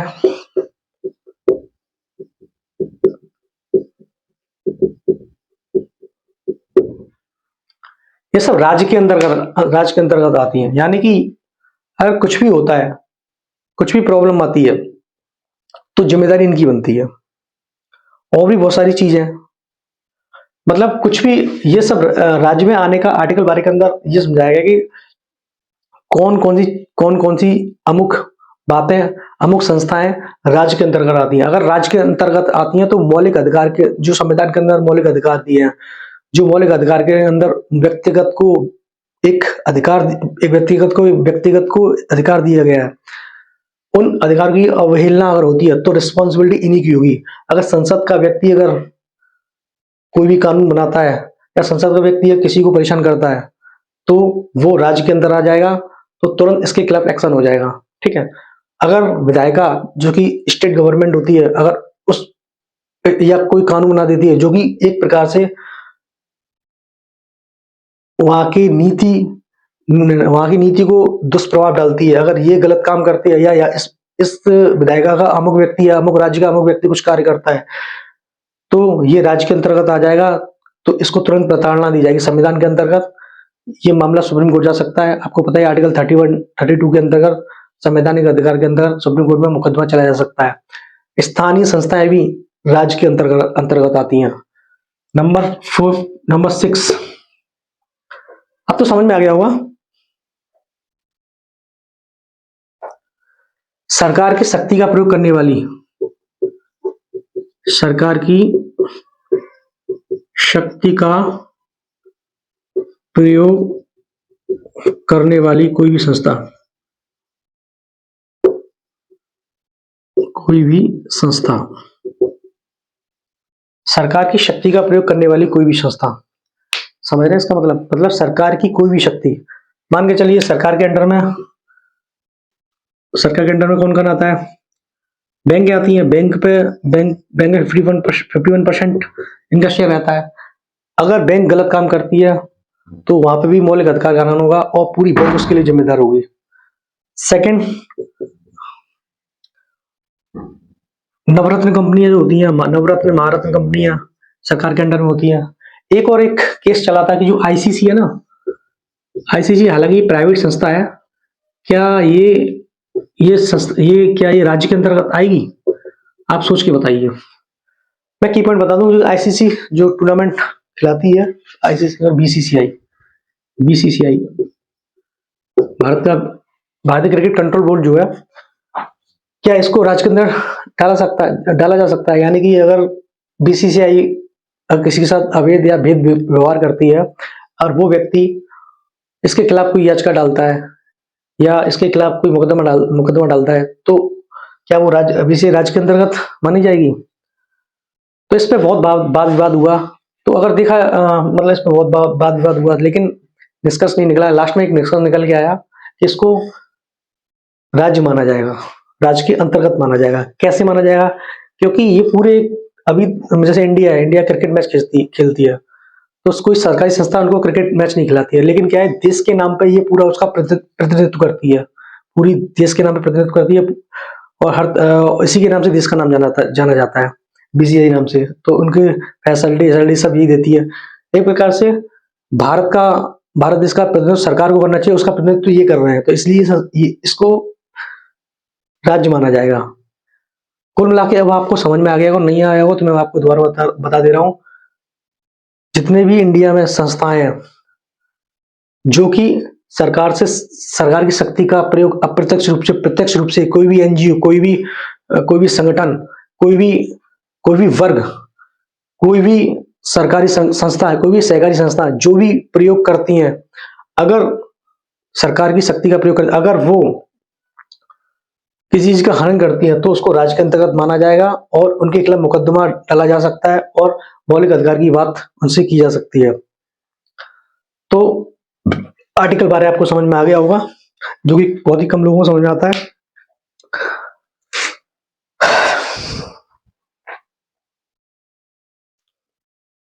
अब आर्टिकल 13 की बात करेंगे हम। आ गया ना आर्टिकल 13? इसको भी बहुत ही कम लोगों को समझ में आता है आर्टिकल 13।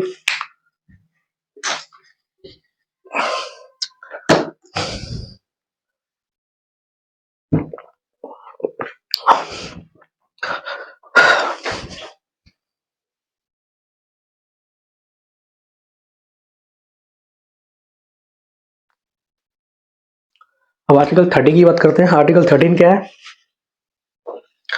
आर्टिकल 13, आर्टिकल 13 में आर्टिकल 13(1) 26/15/1950, 26/5/1950 लागू होने से पूर्व विधियां। एक प्रकार से इसको देखा जाए, इसको आच्छादन का सिद्धांत कहते हैं। आच्छादन का सिद्धांत, आच्छादन का सिद्धांत।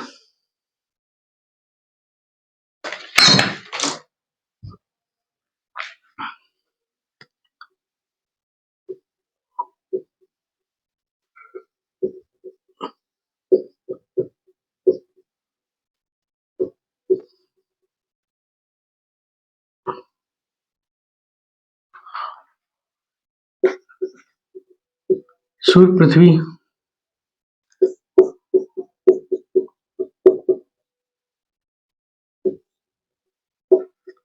देखो इसमें क्या है, थोड़ा बताना पड़ेगा। आच्छादन का सिद्धांत क्या है, ये बहुत ही कम लोग बताते हैं इसको, ठीक है। इसको समझना पड़ेगा, मतलब ये सबसे इंपॉर्टेंट आर्टिकल है। ये सूर्य, ये पृथ्वी है, चंद्रग्रहण पड़ रहा हो, सूर्यग्रहण पड़ रहा हो, तो क्या होता है कि पूरा केस नहीं बताऊंगा, मतलब ये ढक जाती है पृथ्वी, ठीक है।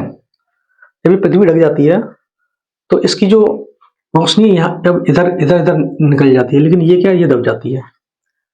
ठीक उसी तरीके से संविधान जो 26 जनवरी 1950 1950 से संविधान लागू किया गया था, है ना। 26 जनवरी 1950 से संविधान लागू किया गया था। तो बहुत सारे कुछ ऐसे की पॉइंट थे, मतलब 26 जनवरी 1950 से बहुत सारे ऐसे पॉइंट थे जो कि पुरानी पुरानी व्यवस्था को देखते हुए संविधान के अंतर्गत रख दिए गए थे, लेकिन वर्तमान व्यवस्था के अंतर्गत वो चीज फिट नहीं बैठती थी। तो क्या किया गया, जैसे ये इसको ढक लेता है ना, उसी तरीके से आर्टिकल 13, जो मान के चलिए इतना बड़ा एक उदाहरण था, इतना बड़ा एक वो था, क्या बोलते हैं, एक कथन, पुराना कोई संशोधन था, इतना बड़ा, इतनी बड़ी बात उसने बोली। तो वर्तमान वर्तमान चीज को देखते हुए अगर वो चीज फिट नहीं बैठती थी तो उसको आच्छादित कर दिया जाता है, यानी कि इसको आच्छादित कर देते हैं, यानी वो इतना पोर्शन यहाँ से हटा दिया जाएगा जो वर्तमान परिदृश्य पे जो सही चल रहा है, वो चीज इसमें आगे की तरफ एडिशन कर दी जाएगी। मतलब पुरानी चीजें जो कि संविधान की विरोधी हैं, जो वर्तमान नेचर पे फिट नहीं बैठती हैं, उन चीज को उठा के आच्छादन करके उसके अंतर्गत जो नई चीजें हैं जो वर्तमान पे फिट बैठती हैं वो एज इट रखी जाएंगी। तो आर्टिकल 1 का सिद्धांत, आर्टिकल 13 का सिद्धांत ये बोलता है, आच्छादन का सिद्धांत। इसके भी क्लॉज है, 13(1) क्लॉज, 13(2) क्लॉज, 13 का 3 क्लॉज। ये क्लॉज आपको जानना है, समझना है। ये कैसे समझेंगे, चलिए मैं बताता हूँ आपको। पहले तो ये आपको बात समझ में आई। नॉर्मली अगर देखा जाए तो आपको बना लीजिए, आप देख लीजिए कि इस पे आच्छादन का सिद्धांत काम करता है। आच्छादन के सिद्धांत से तात्पर्य होता है कि सूर्य जब पृथ्वी पर डालता है तो कुछ पार्ट जो अंधेरा हो जाता है, जो कि इंपॉर्टेंट नहीं है पृथ्वी के लिए, तो अगर इसको हटा दिया जाए तो कोई मतलब नहीं पड़ता, क्योंकि यहाँ पे क्या है कि इंटरनली मतलब सही सही नहीं है। बाहर जो पृथ्वी पे जो रोशनी पड़ रही है, क्योंकि रोशनी से जीवन सुचारू रूप से चलता है। इसी तरीके से 26 1950 से पहले कुछ ऐसे कथन, कुछ ऐसी विवेचना, कुछ ऐसे विधेयक, कुछ ऐसे कानून, कुछ कुछ पुरानी विसंगतियां संविधान के साथ जोड़ दी गई थी, और ये भी लिख दिया गया आर्टिकल 13 में, अगर वो चीजें अगर समय के साथ वर्तमान परिदृश्य को देखती है वो फिट नहीं बैठती हैं तो आच्छादन सिद्धांत के अंतर्गत उनको पकड़ के हटा दिया जाएगा और नई चीजें उसमें जोड़ दी जाएंगी। क्या आपको ये बात समझ में आई कि नहीं आई? आ गई होगी, निश्चित समझ में आ गई होंगी, ठीक है। उसके बाद इसके 3 सब क्लॉज हैं, 13(1), 13(2), 13(3), इनको आपको समझना है।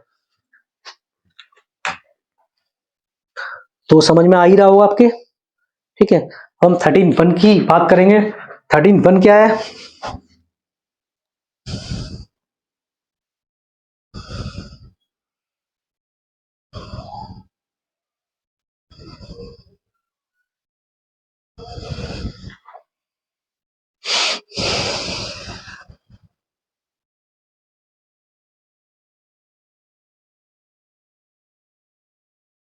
लिख लीजिए इसको।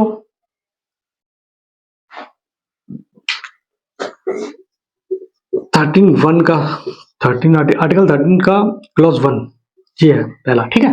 इसको लिखिए आप। ये आच्छादन सिद्धांत, आच्छादन सिद्धांत पर कार्यरत है।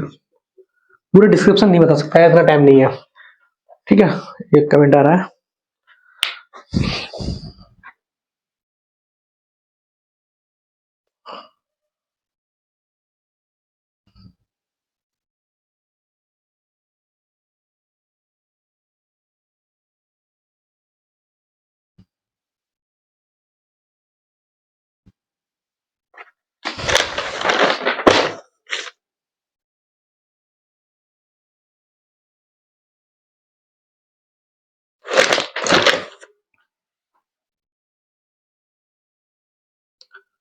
अब यहाँ पे भी प्रस्तावना की तरह आर्टिकल 32 के अंदर क्या बात चलने लगी, मौलिक अधिकार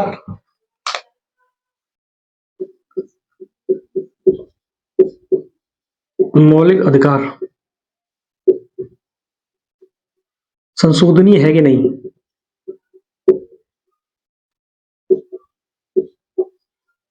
है इस बारे में चर्चा करती। 13(2) का 13(2) है। 13(2) के आर्टिकल में बात करने लगी मौलिक अधिकार में संशोधन किया जा सकता है या नहीं किया जा सकता है। ये संशोधित किए जा सकते हैं कि नहीं किए जा सकते हैं। इसमें भी बहुत सारे वही वाले केस होते हैं। तो इसके लिए पहली बात करते हैं और दूसरी बात करते हैं। पहली बात में क्या करते हैं, मौलिक अधिकार संशोधनीय है या नहीं। तो कहा कि साधारण विधेयक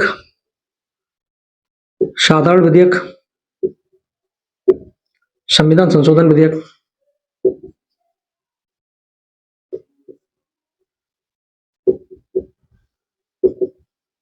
यार होगा, अभी चेक करता हूं मैं।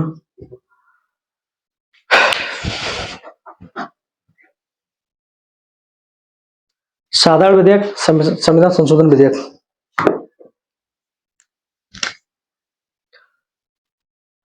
आर्टिकल 32 में ये बताता है कि क्या मौलिक अधिकार को संशोधित किया जा सकता है नहीं किया जा सकता है। तो आगे ये बात बताएगी साधारण विधेयक हो या संविधान संशोधन विधेयक हो, इसके द्वारा इसको संशोधित नहीं किया जा सकता, यानी इसको संशोधित नहीं किया जाता। वर्तमान में देखा जाए सादे विधि द्वारा संशोधित नहीं किया जा सकता, लेकिन संविधान संशोधन विधि द्वारा इसको संशोधित किया जा सकता है। वर्तमान में देखा, वर्तमान में स्थिति, वर्तमान में साधारण विधेयक नहीं, संविधान संशोधन विधेयक जिसको विशेष बहुमत बोलते हैं, इसको संशोधित किया जाता है, ठीक है। इसको लिखिए, समझ में आ रहा होगा आपको। इसके लिए क्या किया,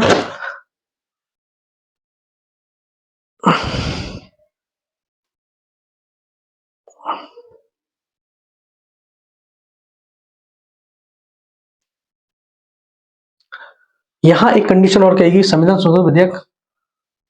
संशोधन विधेयक द्वारा मौलिक अधिकार चेंज किए जा सकते हैं, लेकिन यहाँ कुछ कंडीशन है, उन कंडीशन को फॉलो होना चाहिए, जिसमें क्या आएगी, संसदीय व्यवस्था,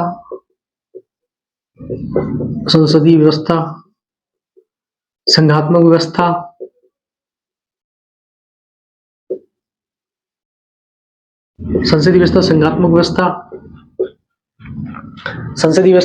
संघात्मक व्यवस्था, संविधान की सर्वोच्चता,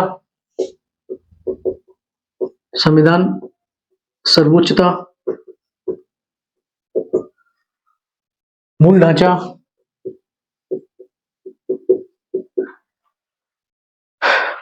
ये चेंज नहीं होना चाहिए, ठीक है। समझ में तो आपके आ रहा होगा।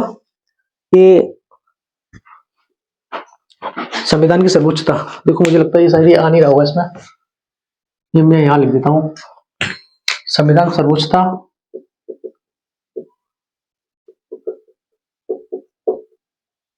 संघात्मक व्यवस्था, मूल ढांचा, संसदीय व्यवस्था, ये सब चेंज नहीं होनी चाहिए, ठीक है। संसदीय व्यवस्था, उसके बाद निष्पक्ष चुनाव, ये बाधित नहीं होना चाहिए, एक प्रकार से अगर देखा जाए ये मूल ढांचा है, मूल ढांचा चेंज नहीं होना चाहिए। ठीक है, देखता हूँ ये आ रहा है कि नहीं आ रहा है, ये समझ में आ रहा होगा, मैं आपको फिर दोबारा से बताता हूँ पूरा। चलिए, आर्टिकल 13(1) का आच्छादन का सिद्धांत था, वो मैं बता चुका हूँ। आर्टिकल 13 का 2, आर्टिकल 13 का सब क्लॉज 2 ये बताता है कि मौलिक अधिकार संशोधनीय है या नहीं है। इसमें यहाँ बात चली कि साधारण विधेयक बनाया गया, इसमें कहा गया साधारण विधेयक द्वारा ये संशोधित नहीं है। लेकिन स्टार्टिंग में अगर देखा जाए, चलो मैं दोबारा बताता हूँ कि आर्टिकल 13 का क्लॉज 2 में बताया गया मौलिक अधिकार संशोधनीय है या नहीं, इस बात पर चर्चा हुई। तो शुरुआत में चर्चा चली साधारण विधेयक द्वारा, संविधान संशोधन विधेयक द्वारा, ये दोनों से संशोधित नहीं है। लेकिन वर्तमान परिदृश्य को देखा जाए, बाद में शंकरी प्रसाद केस बनाया गया, तो वहां बताया गया कि संविधान संशोधन द्वारा इसमें संशोधन हो सकता है, लेकिन साधारण विधेयक द्वारा इसमें संशोधन नहीं हो सकता है। एंड उसके बाद हाँ, हो सकता है, लेकिन इसमें बहुत सारी चीजों का ध्यान या ख्याल रखना पड़ेगा, जिसमें कि आपका संविधान की सर्वोच्चता बनी रहे, संघात्मक व्यवस्था बनी रहे, संसदीय व्यवस्था बनी रहे, मूल ढांचा उसका बना रहे, निष्पक्ष चुनाव ये बने रहे। ये सारी चीजें, ये सारी परिपूर्ण चीजें, ये बाधित नहीं होनी चाहिए, तभी संविधान में संशोधन हो सकता है। आर्टिकल 13 का क्लॉज 2 बताता है। ठीक है, वर्तमान में ये सब बता चुका हूं मैं। अब हम बात करेंगे आर्टिकल, अब इसमें जैसे कि कौन कौन से केस चले थे, शंकरी प्रसाद चला था एक केस, सज्जन सिंह केस चला था, गोलकनाथ केस चला था, तो इसको भी थोड़ा लिख लेते हैं। शंकरी प्रसाद केस, सब बातें वही है, बात यही कर रहा है कि संविधान संशोधन विधेयक द्वारा मतलब मौलिक अधिकार संशोधित है या नहीं, संशोधित है नहीं। इसमें शंकरी प्रसाद केस, शंकरी प्रसाद केस 1951, इन्होंने क्या कहा, सज्जन सिंह, सज्जन सिंह केस, ये केस आपको याद रख लिए हैं, कभी क्वेश्चन ये पूछेगा कि संकरी केस सज्जन सिंह के किस से रिलेटेड था, संविधान संशोधन से रिलेटेड था। ठीक है, संकरी प्रसाद तो ज्यादातर आमतौर पे याद रहता है। गोलकनाथ, गोलकनाथ देखता हूँ ये आ रहा है नहीं आ रहा, गोलकनाथ केस। ठीक है,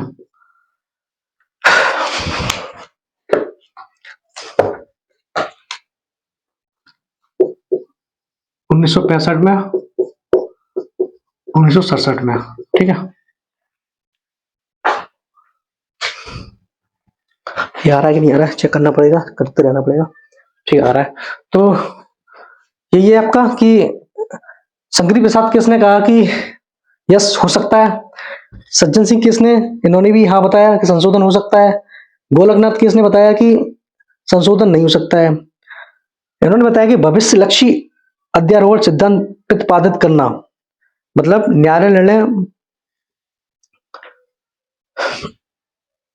इसको बताना पड़ेगा आपको, तो आप पहले ही लिखिए। शंकरी प्रसाद ने बताया नो, इसने बताया यस यस, इसने बताया यस हो सकता है, इन्होंने बताया यस हो सकता है, इसमें इन्होंने कहा, गोलकनाथ कहा नो। इनके बारे में थोड़ी कहानी थी कि इनकी एक जमीन थी, जमीन कब्जा कर ली भारत सरकार ने, तो उन्होंने केस डाल दिया। ये गोलकनाथ पंजाब या गोलकनाथ केस था, तो उन्होंने संविधान के हिसाब से जमीन, तो मतलब सुप्रीम कोर्ट में केस गया, तो सुप्रीम कोर्ट को ये जमीन वापस देनी पड़ी। इसका तात्पर्य क्या है, उन्होंने तो सरकार ने कहा कि संविधान संशोधन द्वारा हमने इनकी जमीन जब्त की है, जो कि समाजवाद को ध्यान में रखते हुए इनकी जमीन जब्त की गई है, लेकिन संविधान, लेकिन क्या बोलते सुप्रीम कोर्ट ने कहा कि आप जमीन जब्त नहीं कर सकते। बहुत इंटरनली हो जाएगा, चलो एनीवे, बस आप इतना ही समझिए, गोलकनाथ केस उन्होंने मना कर दिया। अब ये क्यों मना किया गया, मैं आपको बताता हूँ, पहले आप इसको लिखिए। ठीक है,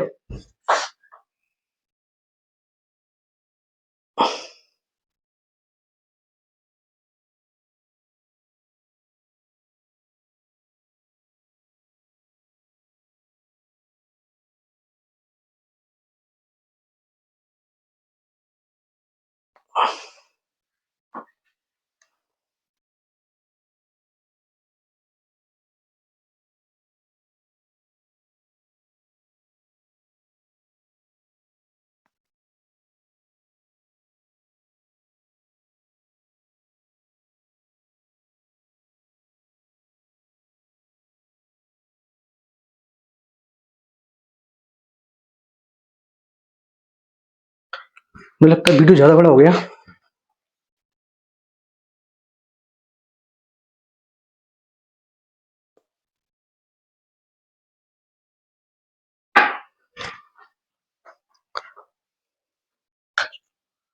चलिए आगे लिखते हैं। हम गोलकनाथ पे थे, गोलकनाथ को पकड़ लेते हैं, बाकी सबको हटा देते हैं। बड़ा इंटरेस्टिंग खेल है, काफी कठिन खेल है, बहुत ही कम लोग इसको समझा पाते हैं। ठीक है, गोलकनाथ।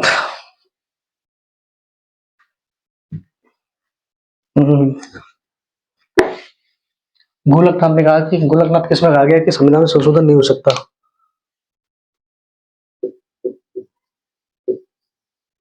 गोलकनाथ केस 1967, संविधान संशोधन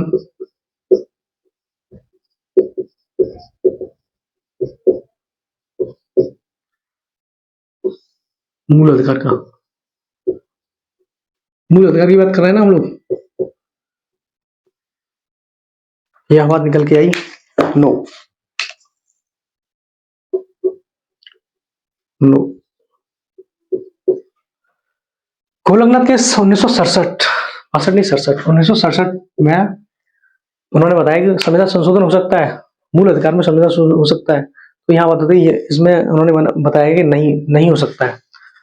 ठीक है, आप स्टार्टिंग में मैंने जो पॉइंट बताया था ना कि संविधान संशोधन हो सकता है वर्तमान में, वो सब एट लास्ट जो लास्ट में पॉइंट निकल के आया वो सब बता रहे हैं। इससे पहले बहुत सारे केस चले थे, वो मैंने केस बताए थे। धीरे धीरे लास्ट में आते आते तब वर्तमान की स्थिति ये है, संशोधन हो सकता है, लेकिन क्या है मूल ढांचे में चेंज होनी चाहिए,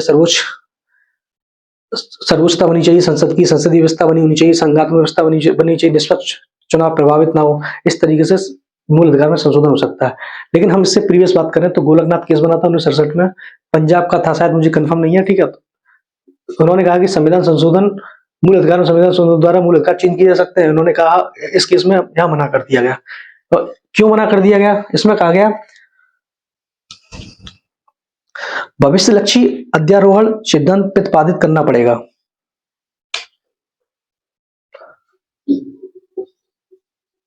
भविष्यलक्षी अध्यारोहण,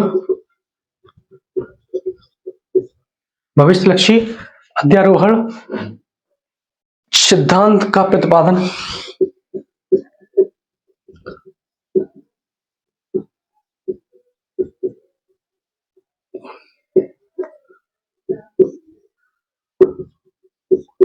ठीक है, भविष्यलक्षी अध्यारोहण सिद्धांत का प्रतिपादन करना पड़ेगा।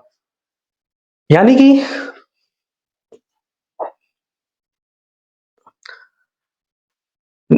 यहाँ पे न्यायालय ने जो पुराने निर्णय दिए हैं, मतलब 1968 से पहले न्यायालय के पुराने निर्णय, न्यायालय के जो पुराने निर्णय हैं, न्यायालय के जो पुराने निर्णय हैं जो कि मौलिक अधिकार से रिलेटेड है, अतीत काल के,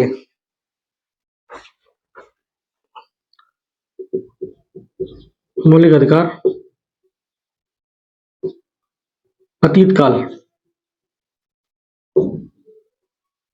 संशोधित नहीं होंगे।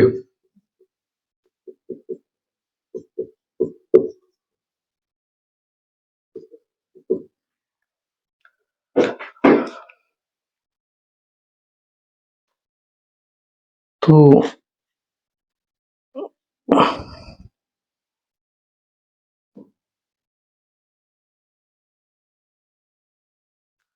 एक प्रकार से जो न्यायालय के जो पुराने निर्णय हैं मौलिक अधिकार से रिलेटेड, वो न्यायालय ने जो मौलिक अधिकार दिए थे उसमें संशोधन नहीं हुआ।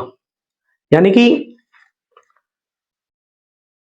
गोलकनाथ केस में बताया गया मूल अधिकार में संविधान संशोधन द्वारा, गोलकनाथ केस में बताया गया संविधान संशोधन द्वारा मूल अधिकार में संशोधन हो सकता है। उन्होंने कहा नहीं, क्योंकि ये निर्णय पुराने थे, पुराने निर्णय और कभी हाँ कभी ना चल रहा था। तो इसमें बताया गया कि न्यायालय के जो पुराने निर्णय हैं जो कि मौलिक अधिकार से अतीत के निर्णय थे वो संशोधित नहीं होंगे, क्योंकि भविष्य लक्षी अध्यारोहण सिद्धांत का प्रतिपादन करना पड़ेगा। अगर इनको अगर हटाना है या संशोधन करना है तो संसद को नए कानून बनाने पड़ेंगे, संसद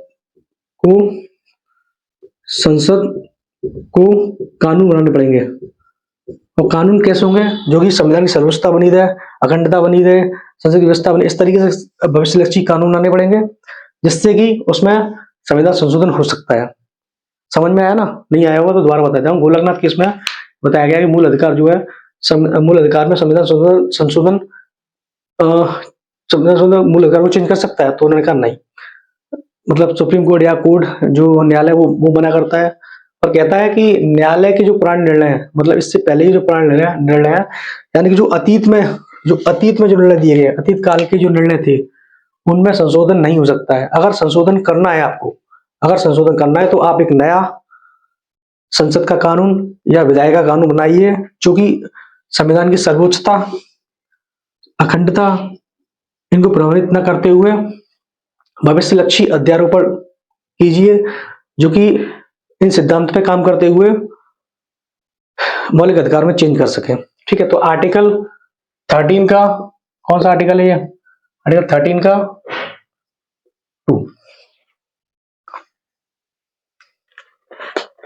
2 है कि आर्टिकल 2 है?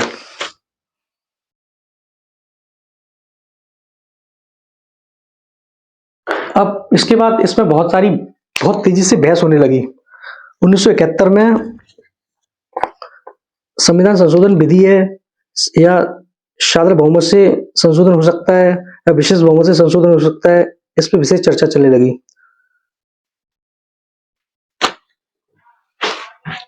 आर्टिकल 13 का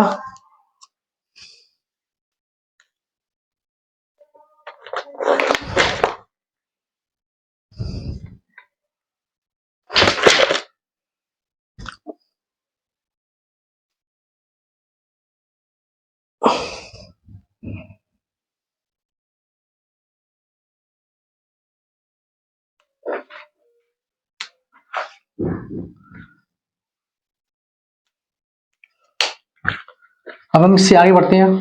ठीक है, अब इसमें बहुत गहन मुद्दा होने लगा। फिर आर्टिकल 13 का 4 आर्टिकल आता है, जो 24वां संविधान संशोधन। ये सीरीज में पूछता है भाई, देख लेना 24वां संविधान संशोधन भारत का जो 1971 में होता है। इसमें बताया गया कि बहस इसी बात पे थी कि मूल अधिकार में चेंज हो सकता है या नहीं हो सकता है, या संशोधन हो सकता है, और किसके द्वारा होगा? साधारण विधेयक द्वारा हो सकता है या संविधान संशोधन विधेयक द्वारा हो सकता है। इस बात पर भाई गहन मंत्रणा होने लगी। तो आर्टिकल 14 ये बताया कि इस मूल अधिकार संशोधन नंबर 1 हो सकता है या नहीं हो सकता है। तो इसमें नंबर 1 में बात करते हैं,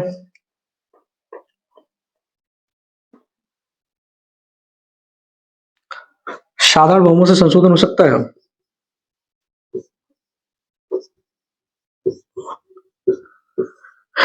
ये एक विधि है, विधि इसको कानून बोलते हैं। हाँ, इसको समझिए। इसमें क्या कहा गया कि यहां से मुद्दा स्टार्ट हो गया कि संसद को एक नया कानून बनाना पड़ेगा, जिसमें कि संसद की सर्वोच्चता बनी रहेगी। ये सब मैं बता चुका हूं। उसके बाद 13(4) में इस बात पे मुद्दा चलने लगा कि क्या ऐसा क्यों नहीं है, तो क्या मूल अधिकार में संशोधन हो सकता है साधारण विधेयक द्वारा? यहाँ मना कर दिया गया, नहीं, ऐसा नहीं हो सकता है। तो उन्होंने पूछा ऐसा क्यों नहीं होगा? उन्होंने कहा कि साधारण विधेयक जो है एक विधि है, विधि कानून को बोलते हैं।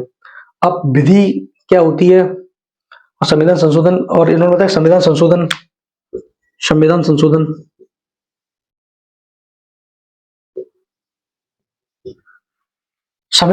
द्वारा मूल अधिकार में परिवर्तन हो सकता है।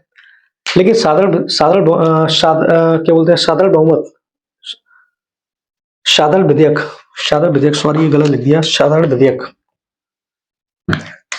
विधेयक द्वारा संशोधन नहीं हो सकता, क्योंकि साधारण विधेयक विधि है। विधि यानी कानून का मतलब होता है कि अगर कोई भी दिक्कत आती है तो आपको लोअर कोर्ट, सुप्रीम कोर्ट, फिर लोअर कोर्ट, उसे बड़ा कोर्ट, फिर धीरे धीरे सुप्रीम कोर्ट पहुंचते हैं।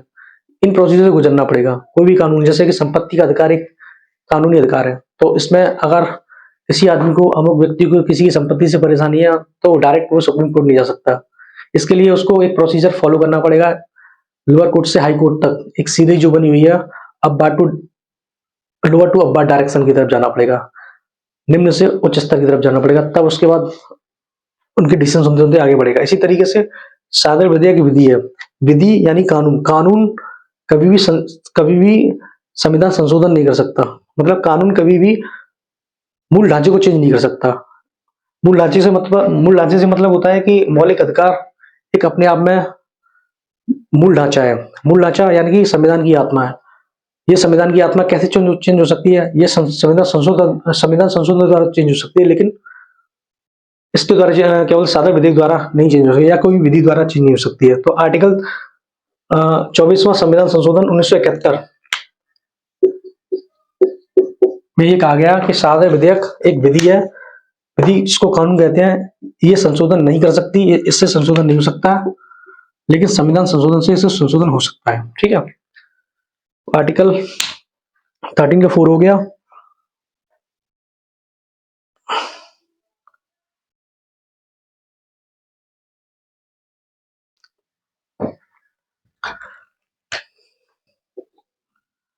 उसके बाद केशवानंद भारती केस आता है।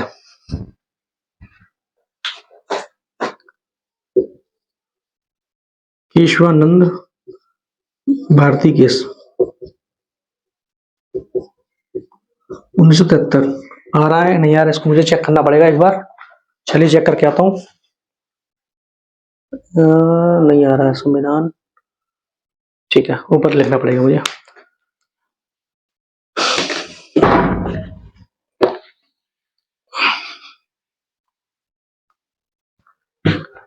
ठीक है, तो पहला स्टेप ये था, सेकंड स्टेप ये हो गया। अब थर्ड स्टेप बात करते हैं। एक प्रकार से यहाँ लड़ाइयां चल रही है, आगे जाके लास्ट पॉइंट निकल के क्या आता है? लास्ट पॉइंट निकल के आता है कि संविधान के अंतर्गत मौलिक अधिकार में संशोधन हो सकता है, लेकिन उसका मूल ढांचा चेंज नहीं होना चाहिए। ये बनाने के लिए 3-4 केसों से गुजरना पड़ा, जिसमें शंकरी प्रसाद थे, सज्जन सिंह केस था, उसके बाद गोलकनाथ केस था। गोलकनाथ केस में बताया कि सारे विधेयक द्वारा इसमें संशोधन नहीं हो सकता है, संविधान संशोधन द्वारा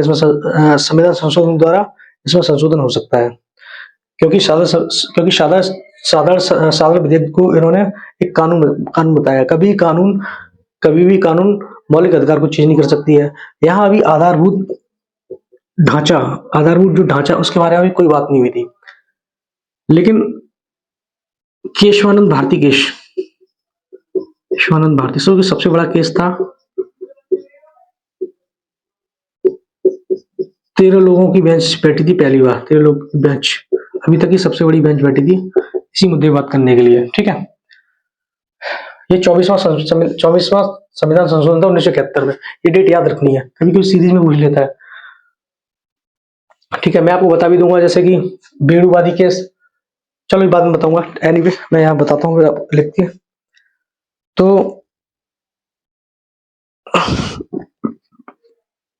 जो 24वां संविधान संशोधन था, 24वें संविधान संशोधन में कहा गया सादा विधेयक जो है संशोधन नहीं कर सकता, संविधान संशोधन विधेयक कर सकता है। इसको भी चुनौती दी गई केशवानंद भारती केस में। ठीक है, 24 में संविधान संशोधन को चुनौती। अब चुनौती में बताया गया कि संविधान संशोधन विधेयक मौलिक अधिकार में चेंज कर सकता है, लेकिन आधारभूत ढांचा चेंज नहीं होना चाहिए।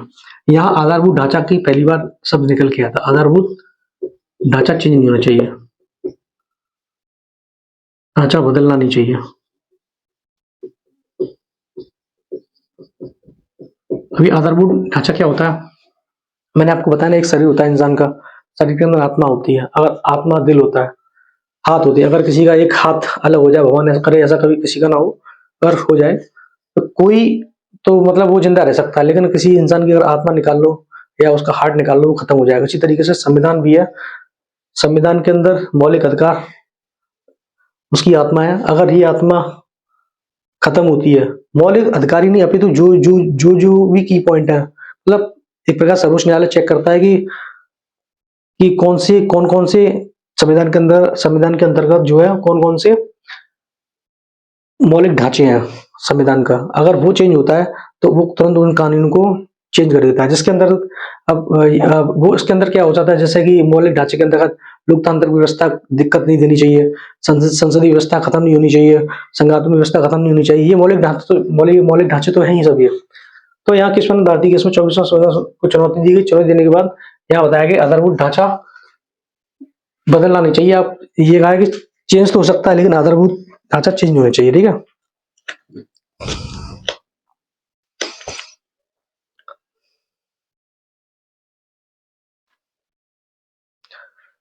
तो अब देखा जाए लेटेस्ट में, करंट में देखा जाए, वर्तमान परिदृश्य से देखा जाए,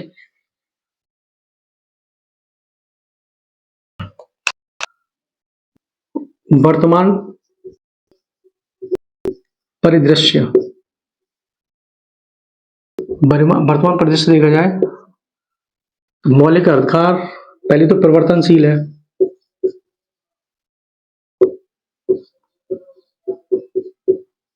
मतलब सुप्रीम कोर्ट जा सकते हैं, संशोधन हो सकता है,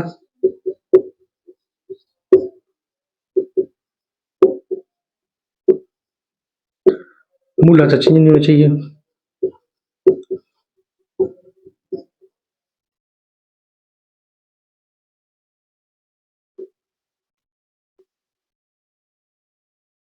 मूल ढांचा चेंज नहीं होना चाहिए, ठीक है। वर्तमान परिदृश्य से देखा जाए तो ये मौलिक अधिकार की बात कर रहे हैं।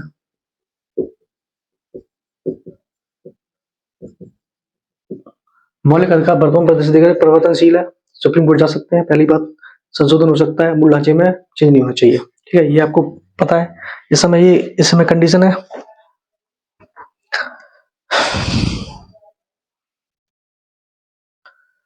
तो कुल मिला के जो है मैं आपको बता देता हूं कि आपको याद क्या चीज रखनी है।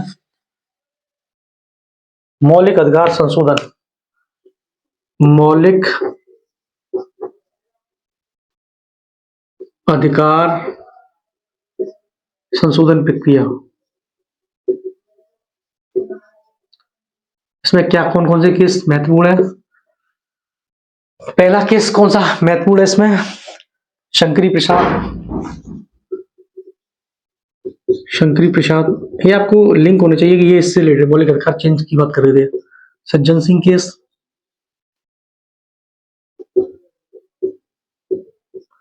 सज्जन सिंह की गोलकनाथ केस,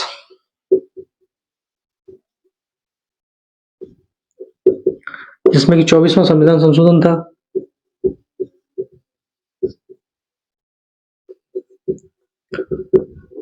जिसमें कहा गया कि चेंज हो सकता है, मूल ढांचे वाली बात, मूल ढांचा। केशवानंद भारती केस,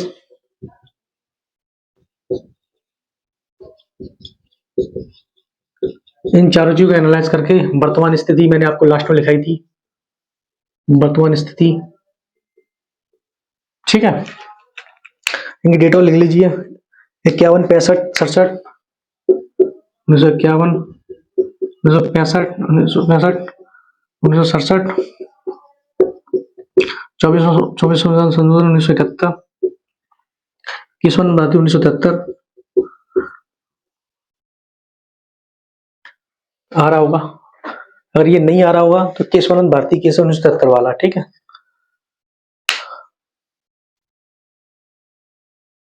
फटाफट मैं आपको एक बार रिवीजन करा दूं लास्ट में।